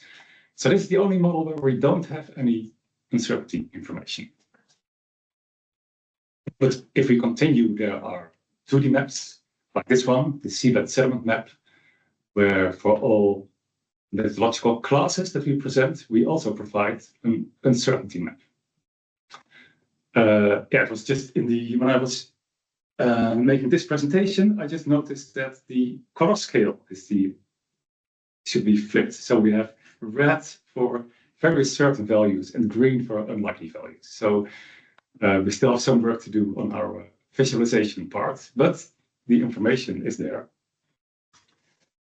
Also, we have quite a number of geological layer models, stratigraphical layer models. So you see 4 models here on the left. And basically, they all show stratigraphic units with depth, and they all come with uncertainty models. So what's shown here below is blue regions where we're pretty sure about what geological unit we have there. And the red to purple areas are at the layer boundaries, like here, where we're not so sure about the depth of the interface of the units. Also, there are voxel models, like this one, the geotop voxel model, which shows lithology with depth. It also comes with very extensive uncertainty visualizations. So, in general, the workflow of our modeling is a bit like this, and this is going to be the subject of Jan Stafleu, who's sitting next to me tomorrow morning, I think. And he will talk about how we calculate uncertainties from our input data, our stratigraphically interpreted input data, which will be mostly boreholes for our shallow models. And then we have a very good grasp on how we get from this data to our layer model, including uncertainties, and to our voxel models, including uncertainties. But then what's coming before this, having our interpreted boreholes, there are lots of uncertainties there that we currently do not take into account. So we saw some in Florian's presentation. A non-exhaustive list this is, but if we look at our geological models, we know that we have our, let's say, uninterpreted raw data. There is uncertainty in the exact location, the depth from where sediment samples come from, the exact sediment description, but also then we add a lot of knowledge. And this knowledge here in green is our conceptual model, the fault positions, like we saw in the previous presentation. But also we had a lot of stratigraphic interpretations and expected extent of certain units. But then we know in the uncertainty that we present, we only show the last one, which is the model uncertainty arising from 3D interpolation. So, data uncertainty. Just one small example. Here there are two boreholes that are located very close to each other, just some tens of meters apart. And on the left, you see a very detailed description of lithology with depth, almost on a centimeter scale. There's lots of variation. Right next to it is a borehole which has really larger intervals that have similar description. So this is they both represent the same geology, but in a widely different way. So, of course, we know there are differences in these boreholes because of drilling techniques, the description standards that were used, the interest of the research might be a different depth. Maybe it was Friday afternoon for the right-hand borehole. We just don't know. But we know there's a lot of uncertainty here. And I think in our current modeling, we chose to ignore this because we're basically happy with all the data that we have, and we use all data for our geological models. But then we know it's relevant. And this is one example already from the 90s, where if we look at this cross-section, we see this apparently undulating surface of a geological layer. And within this project, it was showing that this undulating surface was probably due to differences in sediment description standards between different drilling companies, and not so much reflecting the actual geology.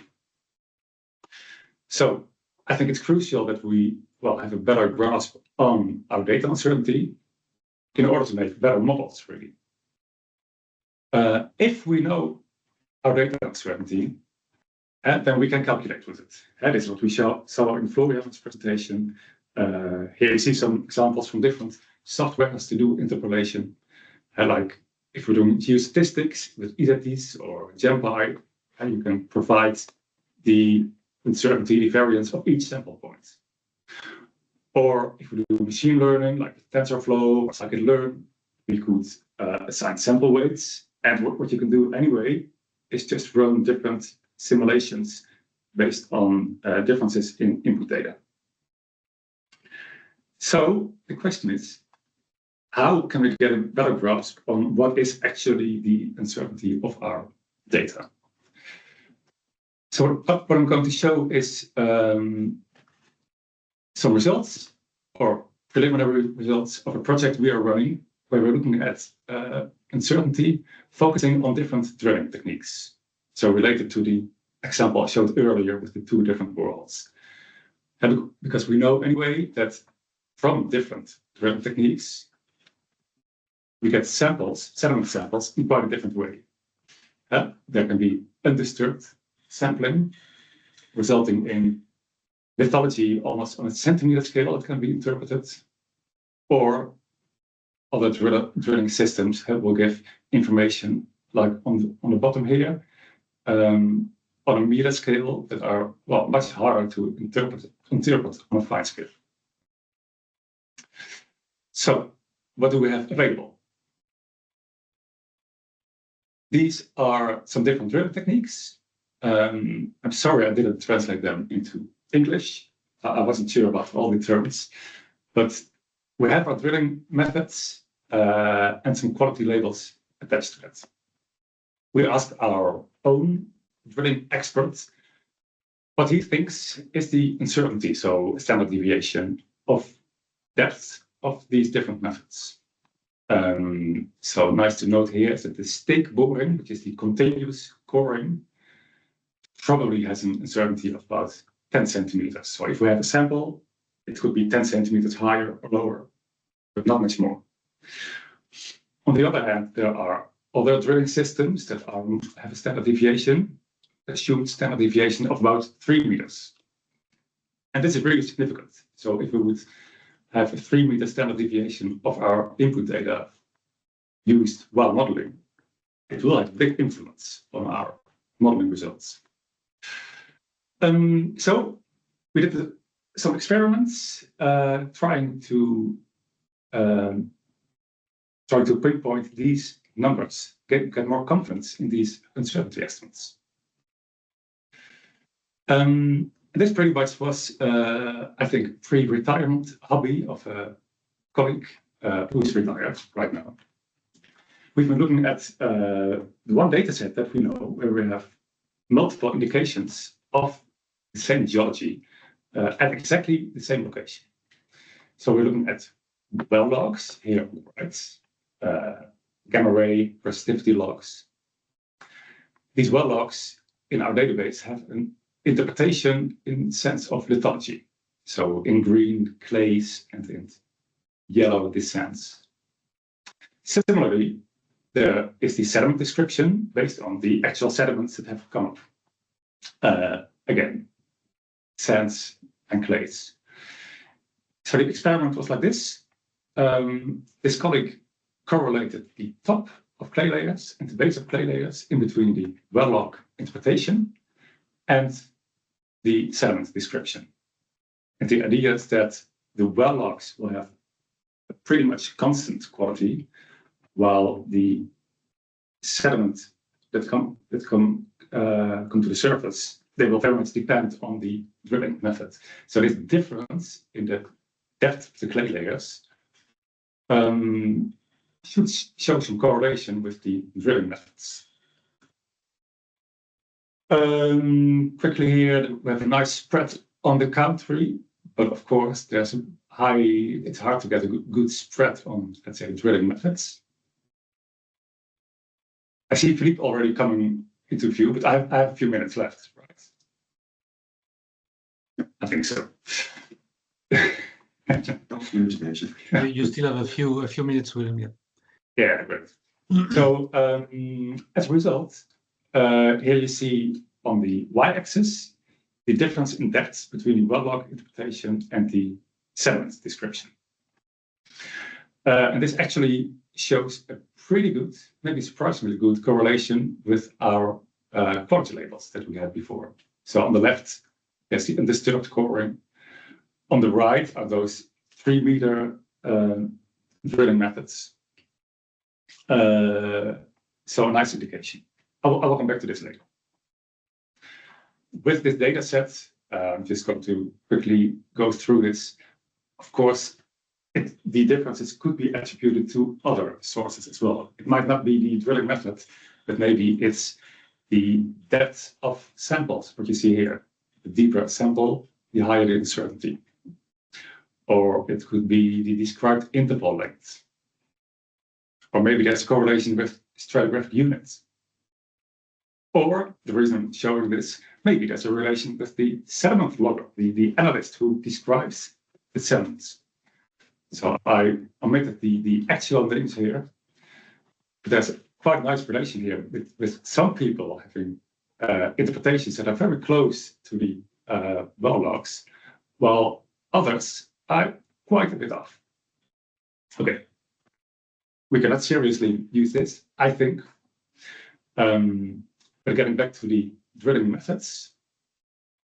On the right two columns, I will not go into the calculations here, but based on these differences between well logs and sediment descriptions, we could actually calculate a mean deviation bias and a standard deviation for each drilling method. Quite a nice result, I think. So for most methods, these values here on the right match pretty closely to the initial guess of our experts.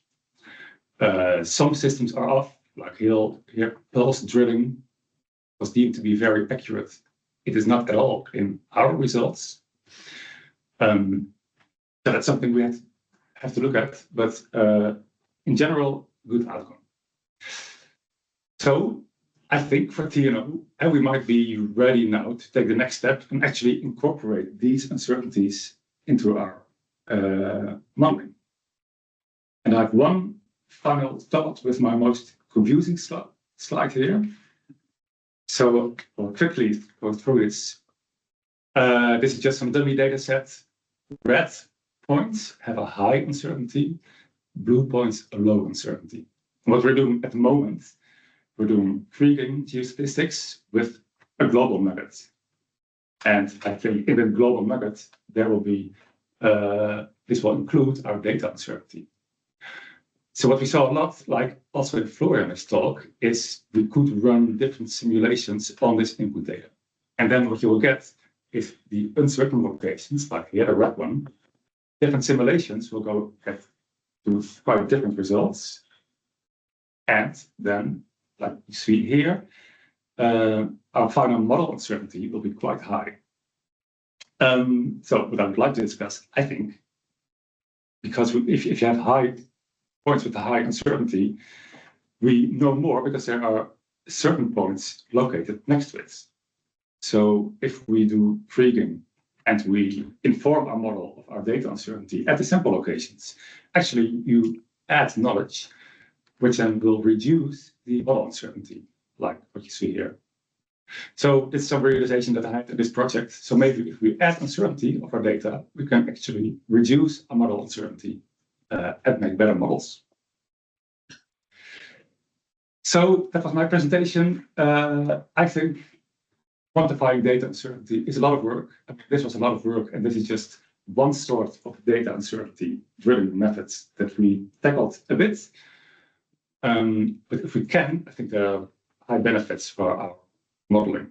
So we will try to implement it over the next years, trying to quantify more sources of data uncertainty. And maybe as a last step, I thought, especially for the geological surveys, we all have different geology, different models we make, but we all use the same kind of data, boreholes, seismics, EM. So maybe it might actually be quite a nice collaboration project to get a grip on these uncertainties. It will be somehow similar to all of us, so we can all improve our modeling. And that's it. Thank you. Thank you. Thank you, William. Is there any comment or questions for William regarding this way of tackling this lack of uncertainties? So once again, feel free to raise your hand. Maybe I have a comment or a question. You put that in your conclusion, but I really wonder if you already started to apply this methodology to some other stuff than well logs as you presented here, and especially, do you think we could do something regarding what we measure directly in the field? Yes. Yes. Yeah, so I think the well logs are just one proxy to get to the uncertainty of the drilling systems. Okay, so yeah, please. Yeah, sorry. So what are the other kind of data? Because you said in your conclusion that it's only one source of uncertainty you are tackling with what you presented. What other kind you want to investigate? So I think what would be really interesting is to get into these stratigraphic interpretations, and because we know that's really the basis of our geological modeling, and it's mainly based on manual work. As somebody is putting a boundary somewhere, another geologist will put it at a different level. Mm-hmm. So I'm sure that will be that's something that is a major source of uncertainty that we have no grasp on yet at all, I think. So setting up some sort of experiment like we saw in the previous presentation. Yeah. It will be very interesting for our case as well to quantify this for stratigraphic levels in boreholes. Yeah, I think that would be a nice one. Okay, yeah, absolutely. Yeah, there is a clear link with what has been presented just before regarding this experience. Somebody else for questioning or commenting on William's presentation? No? If it's not the case, then we'll move to We will move to the. I think you have a comment on the chat, William. You see that? Yeah, looking for a publication or a reference for this work. So we can move now to the last part of this session this morning. So we are about 120 colleagues connected this morning. So it's a very interesting topics for a lot of people. We can see that. So this morning we are talking about concept and sources of uncertainties. Maybe first of all, before starting the discussion, if you have more question or something to ask to one of the presenters this morning, we can spend a few minutes on that. If not, so we had this morning Florian, Charlie, Jérémy, and Willem, and of course Bob as well, presenting GSEU at the very beginning. If you want, if there is something you haven't understood quite well, or if you have some more comments on this presentation, you can express that now. Otherwise, we go to the discussion. So maybe we can start with a quite simple question. We have seen this morning in the Menti, especially that we are dealing with three sources of uncertainties related to data, to interpretation, and to modeling method. Do you think it covers all the sources of uncertainty we can face, or do you think there are other ones that are important to mention? So maybe we can start with thinking about that. Is there any idea in the audience? So still the same. Feel free to raise your hand, and then you will be able to switch on your microphone. So we have seen this morning that according to the Menti, at least, the most important ones were the one related to data and interpretation. Maybe the uncertainty related to modeling methods were quite less than the two other ones. This is also something you can comment on.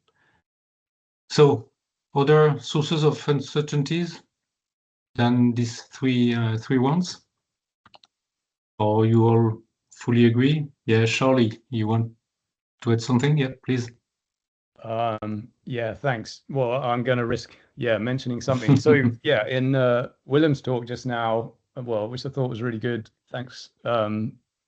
You were saying at the end that there's this uncertainty about where a different geologist would draw their boundary, and this being a kind of uncertainty that we haven't really quantified, this like variability between different geologists. And so I'm just thinking, I think that is a maybe separate source of uncertainty to the uncertainty in the modeling of the geology itself, I suppose. So, for example, I can picture that we could have a model of the physical properties of the geology. There will be uncertainty associated with that model, but even for a given model of physical geological properties, I think you could give that to lots of different geologists, and they would still probably draw their boundaries in different places. And that's excluding the uncertainty about the modeling of the physical properties themselves. It's purely a kind of interpretive uncertainty. I mean, maybe this has already been mentioned to some extent. I think it has, but I guess I would like to maybe separate these two uncertainties. The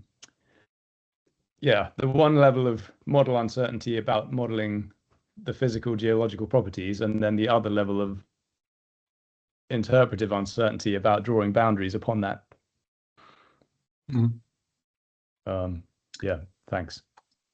So you would say that drawing these boundaries more on the side of interpretation than the other one, Charlie? Well, I think so, but yeah, I think so. But you could also say that the model of the physical properties is still an interpretation, but it's a different form of interpretation. Anyway, there we go. I just wanted to mention that. No, okay, no, it's interesting because interpretation. I think there is a lot of things behind interpretation, a lot of various kind of interpretations. Yeah, Peter, please. You want? Yeah, somewhat adding on top of what Charlie just said. I think it's always also an uncertainty comes from what is the purpose of what you like to deliver. So particularly once incorporating legacy data, it's always something you need to consider. What was the purpose of getting this data, or whatever cross-section or geological model was produced from that data, it comes with a purpose. And without knowing the purpose, you will not be able to quantify uncertainty. Vice versa, with the purpose comes uncertainty. So yeah, the point is to in a way adapt the uncertainties to really the point of the geo model you are drawing and the purpose why you are drawing it. This is what you say. I think it's important. Yeah, I think it's an important point to adapt and to be really relevant with the objective. Yeah. Thank you, Peter. We have Guillaume, please. Yeah. Just to second what Charlie mentioned before, I think when we are thinking about modeling uncertainty, I fully agree that we have these two very different components. Like you can get the Kriging variance, but Kriging variance depends on the stationarity assumption. It assumes that the variance is the same everywhere. And that you have enough data to actually characterize the variability, which is not often the case. And so, I mean, non-stationarity is a clear problem that we have. And the larger the region we are considering, and the bigger and the more detailed the forecast we want, and the bigger the issue. And the other problem is, how we cut things. And the reason why we subdivide things, I just want to insist that the reason why we generate layers or why we model layers is not out of convenience. It's because layers or layer boundaries are sharp. I mean, we have very clear-cut boundaries in the geological record, in the rock record, along faults, fractures, layers, and conformities. We have huge time gaps in the stratigraphic record. And so this is not an abstraction. Yes, this is subjective, but somehow this corresponds to something we know exists in nature. Forecasting these very abrupt changes of physical properties is clearly a big component of the problem, I think. Yeah, absolutely, Guillaume, and we don't have to oppose the layers and the properties, and sometimes properties go through layers as well. It depends on the geological context, but we need both of them, of course. Yeah. Dmitro, you raise your hand. Yes, I wanted to comment last sentences. Rocks, when we put them to the daylight, they change their properties. That's the fact. But when rock is at the depth of 1 kilometer, it and under lithological pressure, it has. When we explore it, its physical properties, it's different rock. That's just a note. So thank you. Yeah. No, that's my opinion, but it's by logic. And I'm not telling about 3 kilometers or as I'm working at the testing laboratory and making sections, and so I see rocks alive. I'm not about modeling, so it's interesting for me to make correct input data. And very important is methodology of probe collection. Mapping by site, so it's crucial. Yeah, So I don't know how it's in English. It's каротаж, есть такое российское слово. So it's logging, yeah. So logging is very important, correct logging. So if we have mistake on these stages or something we're missing, yeah, the mistake will be in the model. If also I wrote there in chat, so intervals length. As shorter interval, as as higher will be certainty. Yeah, if we take a for chemical analysis, we take as 1 meter of core. Yeah, so we crush it and make an average probe of 10 grams. That represents this meter. So if we take 15 centimeters, yeah, for the average probe, we have more certainty. We have more detailed model, but this costs 4 times higher. If we take, okay, for example, 25 centimeters, not meter, 25 centimeters of kern for average probe on chemical analysis and XRD. That's okay. Economical, yeah. but thank you, Dmitro, for sharing this experience and the importance of the acquisition of data and the importance of petrophysics. As you said as well, it's important to have good samples, and the way we upscale afterwards is very important for uncertainties as well. Thank you. Is there other comments regarding sources of uncertainty? So we haven't identified any others than data interpretation and modeling methods, but knowing that interpretation is a big amount with really various kinds of interpretation from the data to the geology and so on, and geophysics and various methodology, various techniques in geophysics and all the interpretation related to them and so on. Okay, I saw somewhere in the chat that it could get deeply philosophical, this kind of discussion. I think so as well. We were talking in one of the presentation about the biases induced by human interpretation. So maybe this is a kind of heavy question, but what do you think about that? And of course, at the time of artificial intelligence, is there something that could be done on that one? It was Jérémy talking about that in the presentation about this blind experience. So human interpretation, when we draw sections, maps, and so on,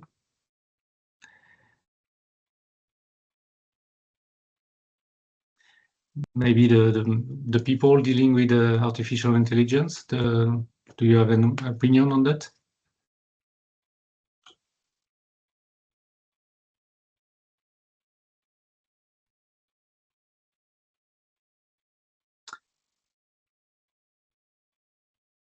Yeah, Dmitro? So I have some thoughts. Artificial intelligence in modern, it's a chatbot. Yeah, it's an analytical system that analyzes information from web.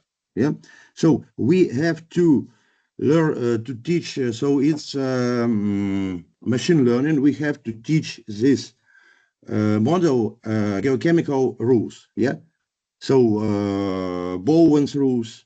So how the minerals crystallize, the dependencies, but there are paradoxes that can't be predicted. It's only factual material that can be included. So what should we do about paradoxes of metasematosis?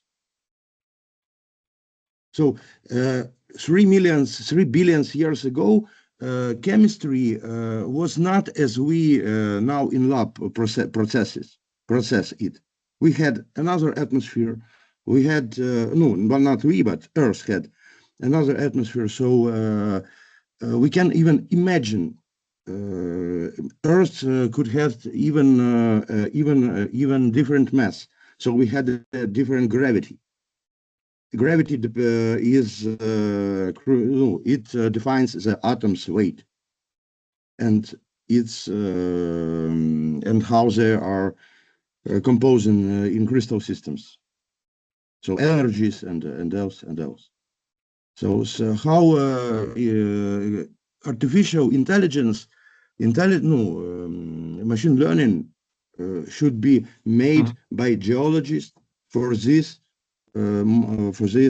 tasks directly. Not It's a good remark. I don't know if we have answer to that in the audience. But banks don't believe in artificial intelligence. They need factual material, yeah, and the person who takes risk if he was wrong, yeah, and the price of this risk. So the price of this mistake, that could be very big. When you start digging and there is no mineralization, it's losses about very high prices. Yeah, thank you, Mito, for that. I don't see any hand raised to answer to you. Maybe Charlie, yeah. Hi. Well, I don't know if it's exactly an answer, but I guess in reference to what Dimitro was just saying,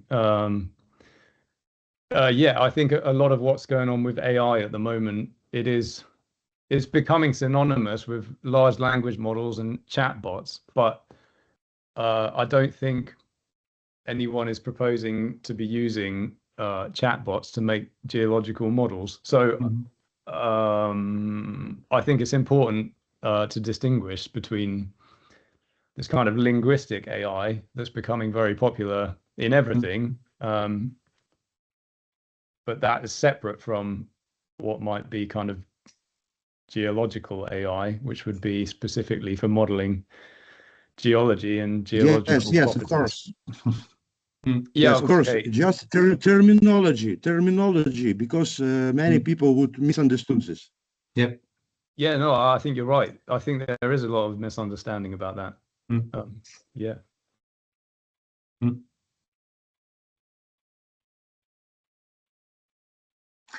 So if we come back maybe to a more technical stuff, we were talking about geological interfaces versus otherwise, we don't have to oppose them, but versus properties. Is there something on that side you want to comment? Is it possible to not oppose them and to have something that could deal with both at the same time?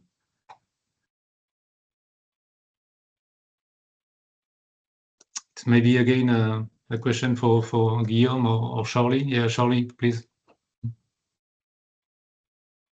Well, Guillaume can go. Okay, go ahead. You are playing with your hands. Yeah, so Guillaume, please, Guillaume. Either way, okay. No, I think it's possible, but I think it's expensive. And there's always a question about where do you draw the line? I mean, I really like the question we had in the small app this morning about what is the difference between uncertainty and ignorance? And to me, when you're looking at uncertainty, you need a concept. Like if you don't even have a concept, there's no way you're just ignorant, right? So analogy and conceptual thinking is I think the only way we can try to address this problem. And so if we want to combine the uncertainty about the geometry and the uncertainty about the values, we need to somehow randomize both aspects at the same time, jointly. and solve a big computational challenge. But and we also need to choose what we make fixed, what we assume reasonably known, and what we make variable, and what we choose to sample. So as long as you have a mathematical model with some parameters, you can sample this. If you have really different conceptual thinkings which are not described in mathematical form, then that's much more challenging. You need discrete scenarios, but you can only cover a couple of cases.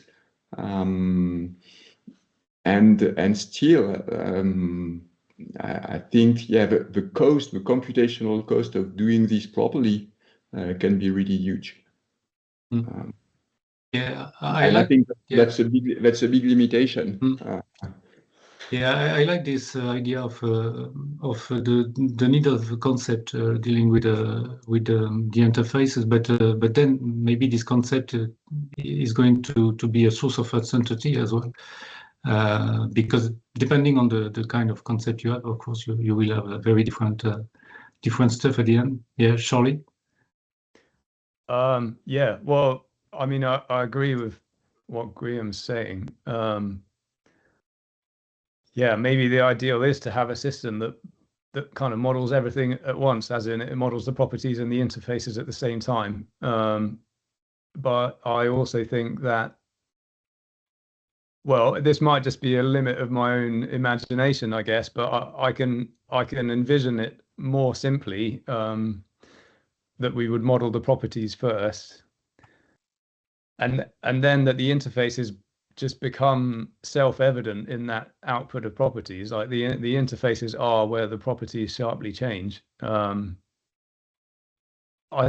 think maybe there's difficulties in modeling the interfaces directly, because I think that they're hard to observe. Maybe, I mean, some of them are blindingly obvious, I'm sure, but the same interface at one location might be blindingly obvious, but if you trace it laterally a long way, maybe it becomes less and less obvious, like the intensity or the sharpness of the change might reduce, or it won't be equal everywhere. So then if you want to include sort of observations of interface in the model, it makes sense that those would not all be equally weighted, I suppose, or that they would not all be equal. An interface isn't equal everywhere. Whereas a prediction of a property can be measured everywhere.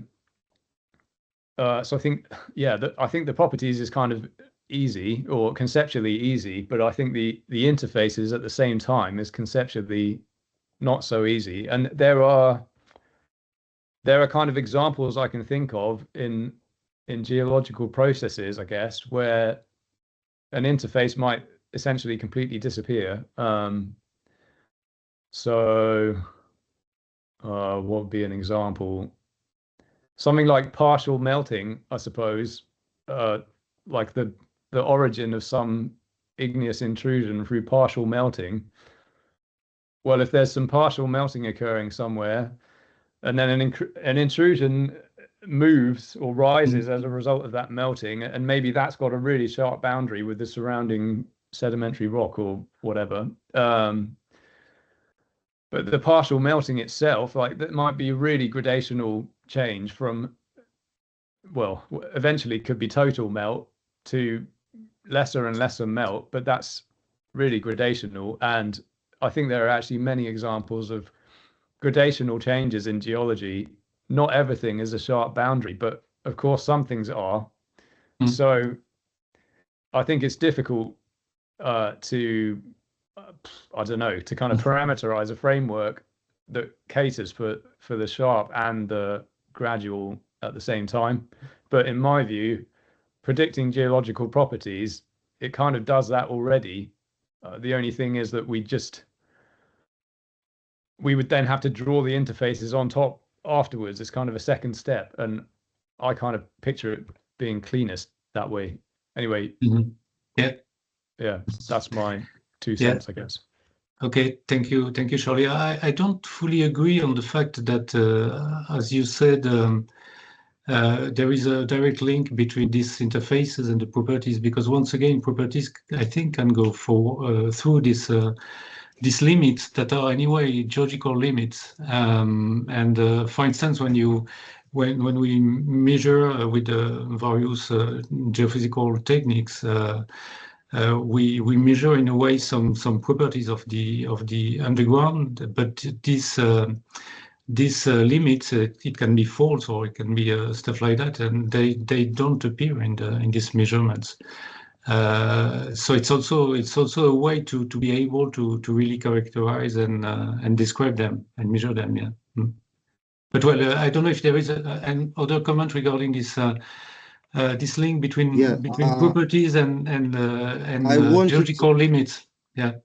Me too. Yeah, I wanted to add about melting and half melting. Yeah, there are fluxes, so fluids. Yeah, boron, chloride, and else. So we can't predict if we have boreholes with a step of 100 meters, even with 15 meters. Yeah, what processes and how tectonics, how were implied in this.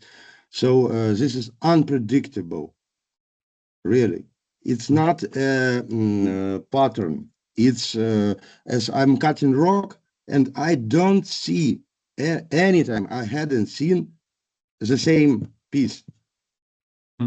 No, on macro, yeah, it can, no, not professional. It's see, oh yeah, it's the same, yeah. But if you look on the section, it's always different. It will be different. We are talking about some average, yeah, mineralization, so average composition. But at every standard, even to 20 millimeters section, yeah, they all will be different, even from the same core that is cut with step of centimeter, or even 3 millimeters as yeah. So that means for the properties we certainly don't need a single value, but like distribution, probabilistic distribution, this kind of things. Yeah, and once again, the importance of petrophysics behind that. Eva, you want to join the discussion, please? Yes, hello. I just wanted to kind of defend the limits, because I think that we will need the concept and the limits quite often before we start calculating parameters, because the limits will guide the interpolation of parameters. So this is also something to keep in mind, I guess, and we always have to finally, I'm afraid, start with the concept and understanding, and then can decide which kind of parameters we can interpolate in which way. Yeah, thank you. Thank you, Eva. Guillaume? Yeah, I just wanted to get back on this and on Charlie's point. I think at the end of the day, it all depends on how much data do you have and what is the quality of your data and how sharp your data are. And what Dimitri also mentioned relates to the scale of what does the data see. Does it see a big volume, a small volume? And so we have data gaps. We have data that see very large volumes, which are way above the relevant representative elementary scale that we're interested in terms of target or purpose. And so in the end, we need to combine all these together. So I guess what everybody's saying kind of depends on some idea that we have in mind based on our experience, based on what type of data we've been mainly working with, what is the density and reliability of this data. But overall, one of the big challenges is that we never have enough data to reliably answer to a given question. And so how do we deal with that? So if you think about the oil and gas or the classical reservoir type of problems, when you have a good reflection seismic image, yes, you can go right away for properties, and a lot of people are doing that. But still, in some cases, you have small objects, small faults, some discontinuities that are below the seismic scale that can really matter for flow. And that's the same for geothermal. And then you need to somehow introduce these sharp boundaries inside your modeling, and you need to make scenarios. And yes, that's tough. Yes, we don't properly do that now. We are still missing some framework, some theoretical framework to do that better. But I think this is something we should work on. And yeah, in some of the contexts, you don't really care, because if all the fractures are well connected, then you can use dual medium, dual permeability, and you can just compute effective parameters, and then you don't need to go so much into the details. So this is where the modeling objective also steps in inside the discussion, I think. Yeah, not enough data, as you said, and when we have data, we have uncertainties on this data. Not necessarily known uncertainties, but we know there are, for sure. And this is certainly, of course, the reason why we have this concept and why we interpret this data to be able to give a kind of a comprehensive picture of all the zone we are studying, of course, not only where we have data. Someone wants to join the discussion on that?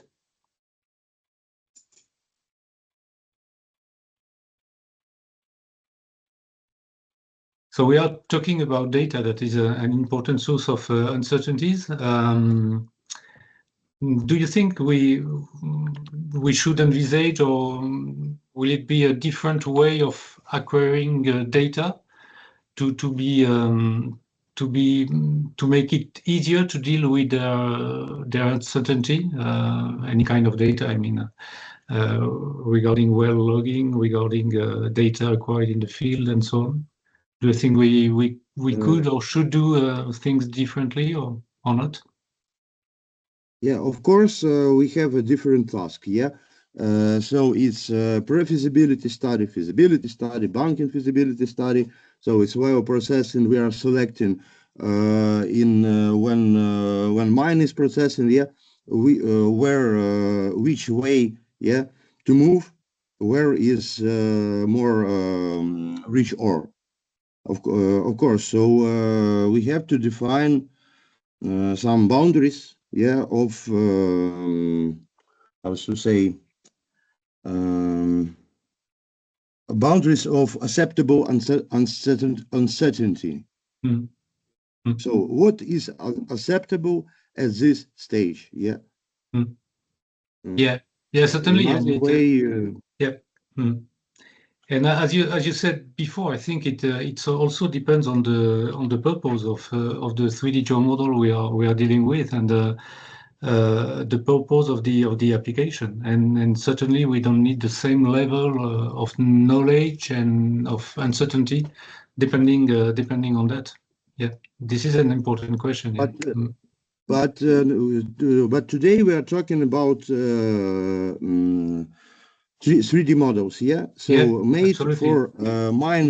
For mine project, yeah, or open pit mine project, and if we have incorrect logging, yeah. So we have a mistake. So even 1-2 meters, I'm dealing with pegmatites. It's very small, narrow bodies, and if your mistake. Even on 10 meters, for example, you can make a mine not in the right place. Yeah, absolutely, and it's a very interesting example. I think we can conclude with that. We have seen this morning during this presentation discussions regarding concept and sources of uncertainties related to 3D geomodeling. These three sources of uncertainties that are the data, the interpretation, and the modeling methods, all, and especially maybe interpretation with a lot of things behind it. But this thinking, this thought about it's important to know how much we need to go in our knowledge of uncertainty, depending on the application we have. I think it's also important. Maybe we will talk about that in the next session, especially regarding application and communication. So, if you have no more to add for now, I propose to conclude here this first session of our workshop. So we continue this afternoon and tomorrow. So this afternoon the session will be dedicated to method and tools to deal with uncertainty, and we start at 2 p.m. CET, so Central Europe time. See you next after the lunch, and bon appétit to everyone. See you later. Bye.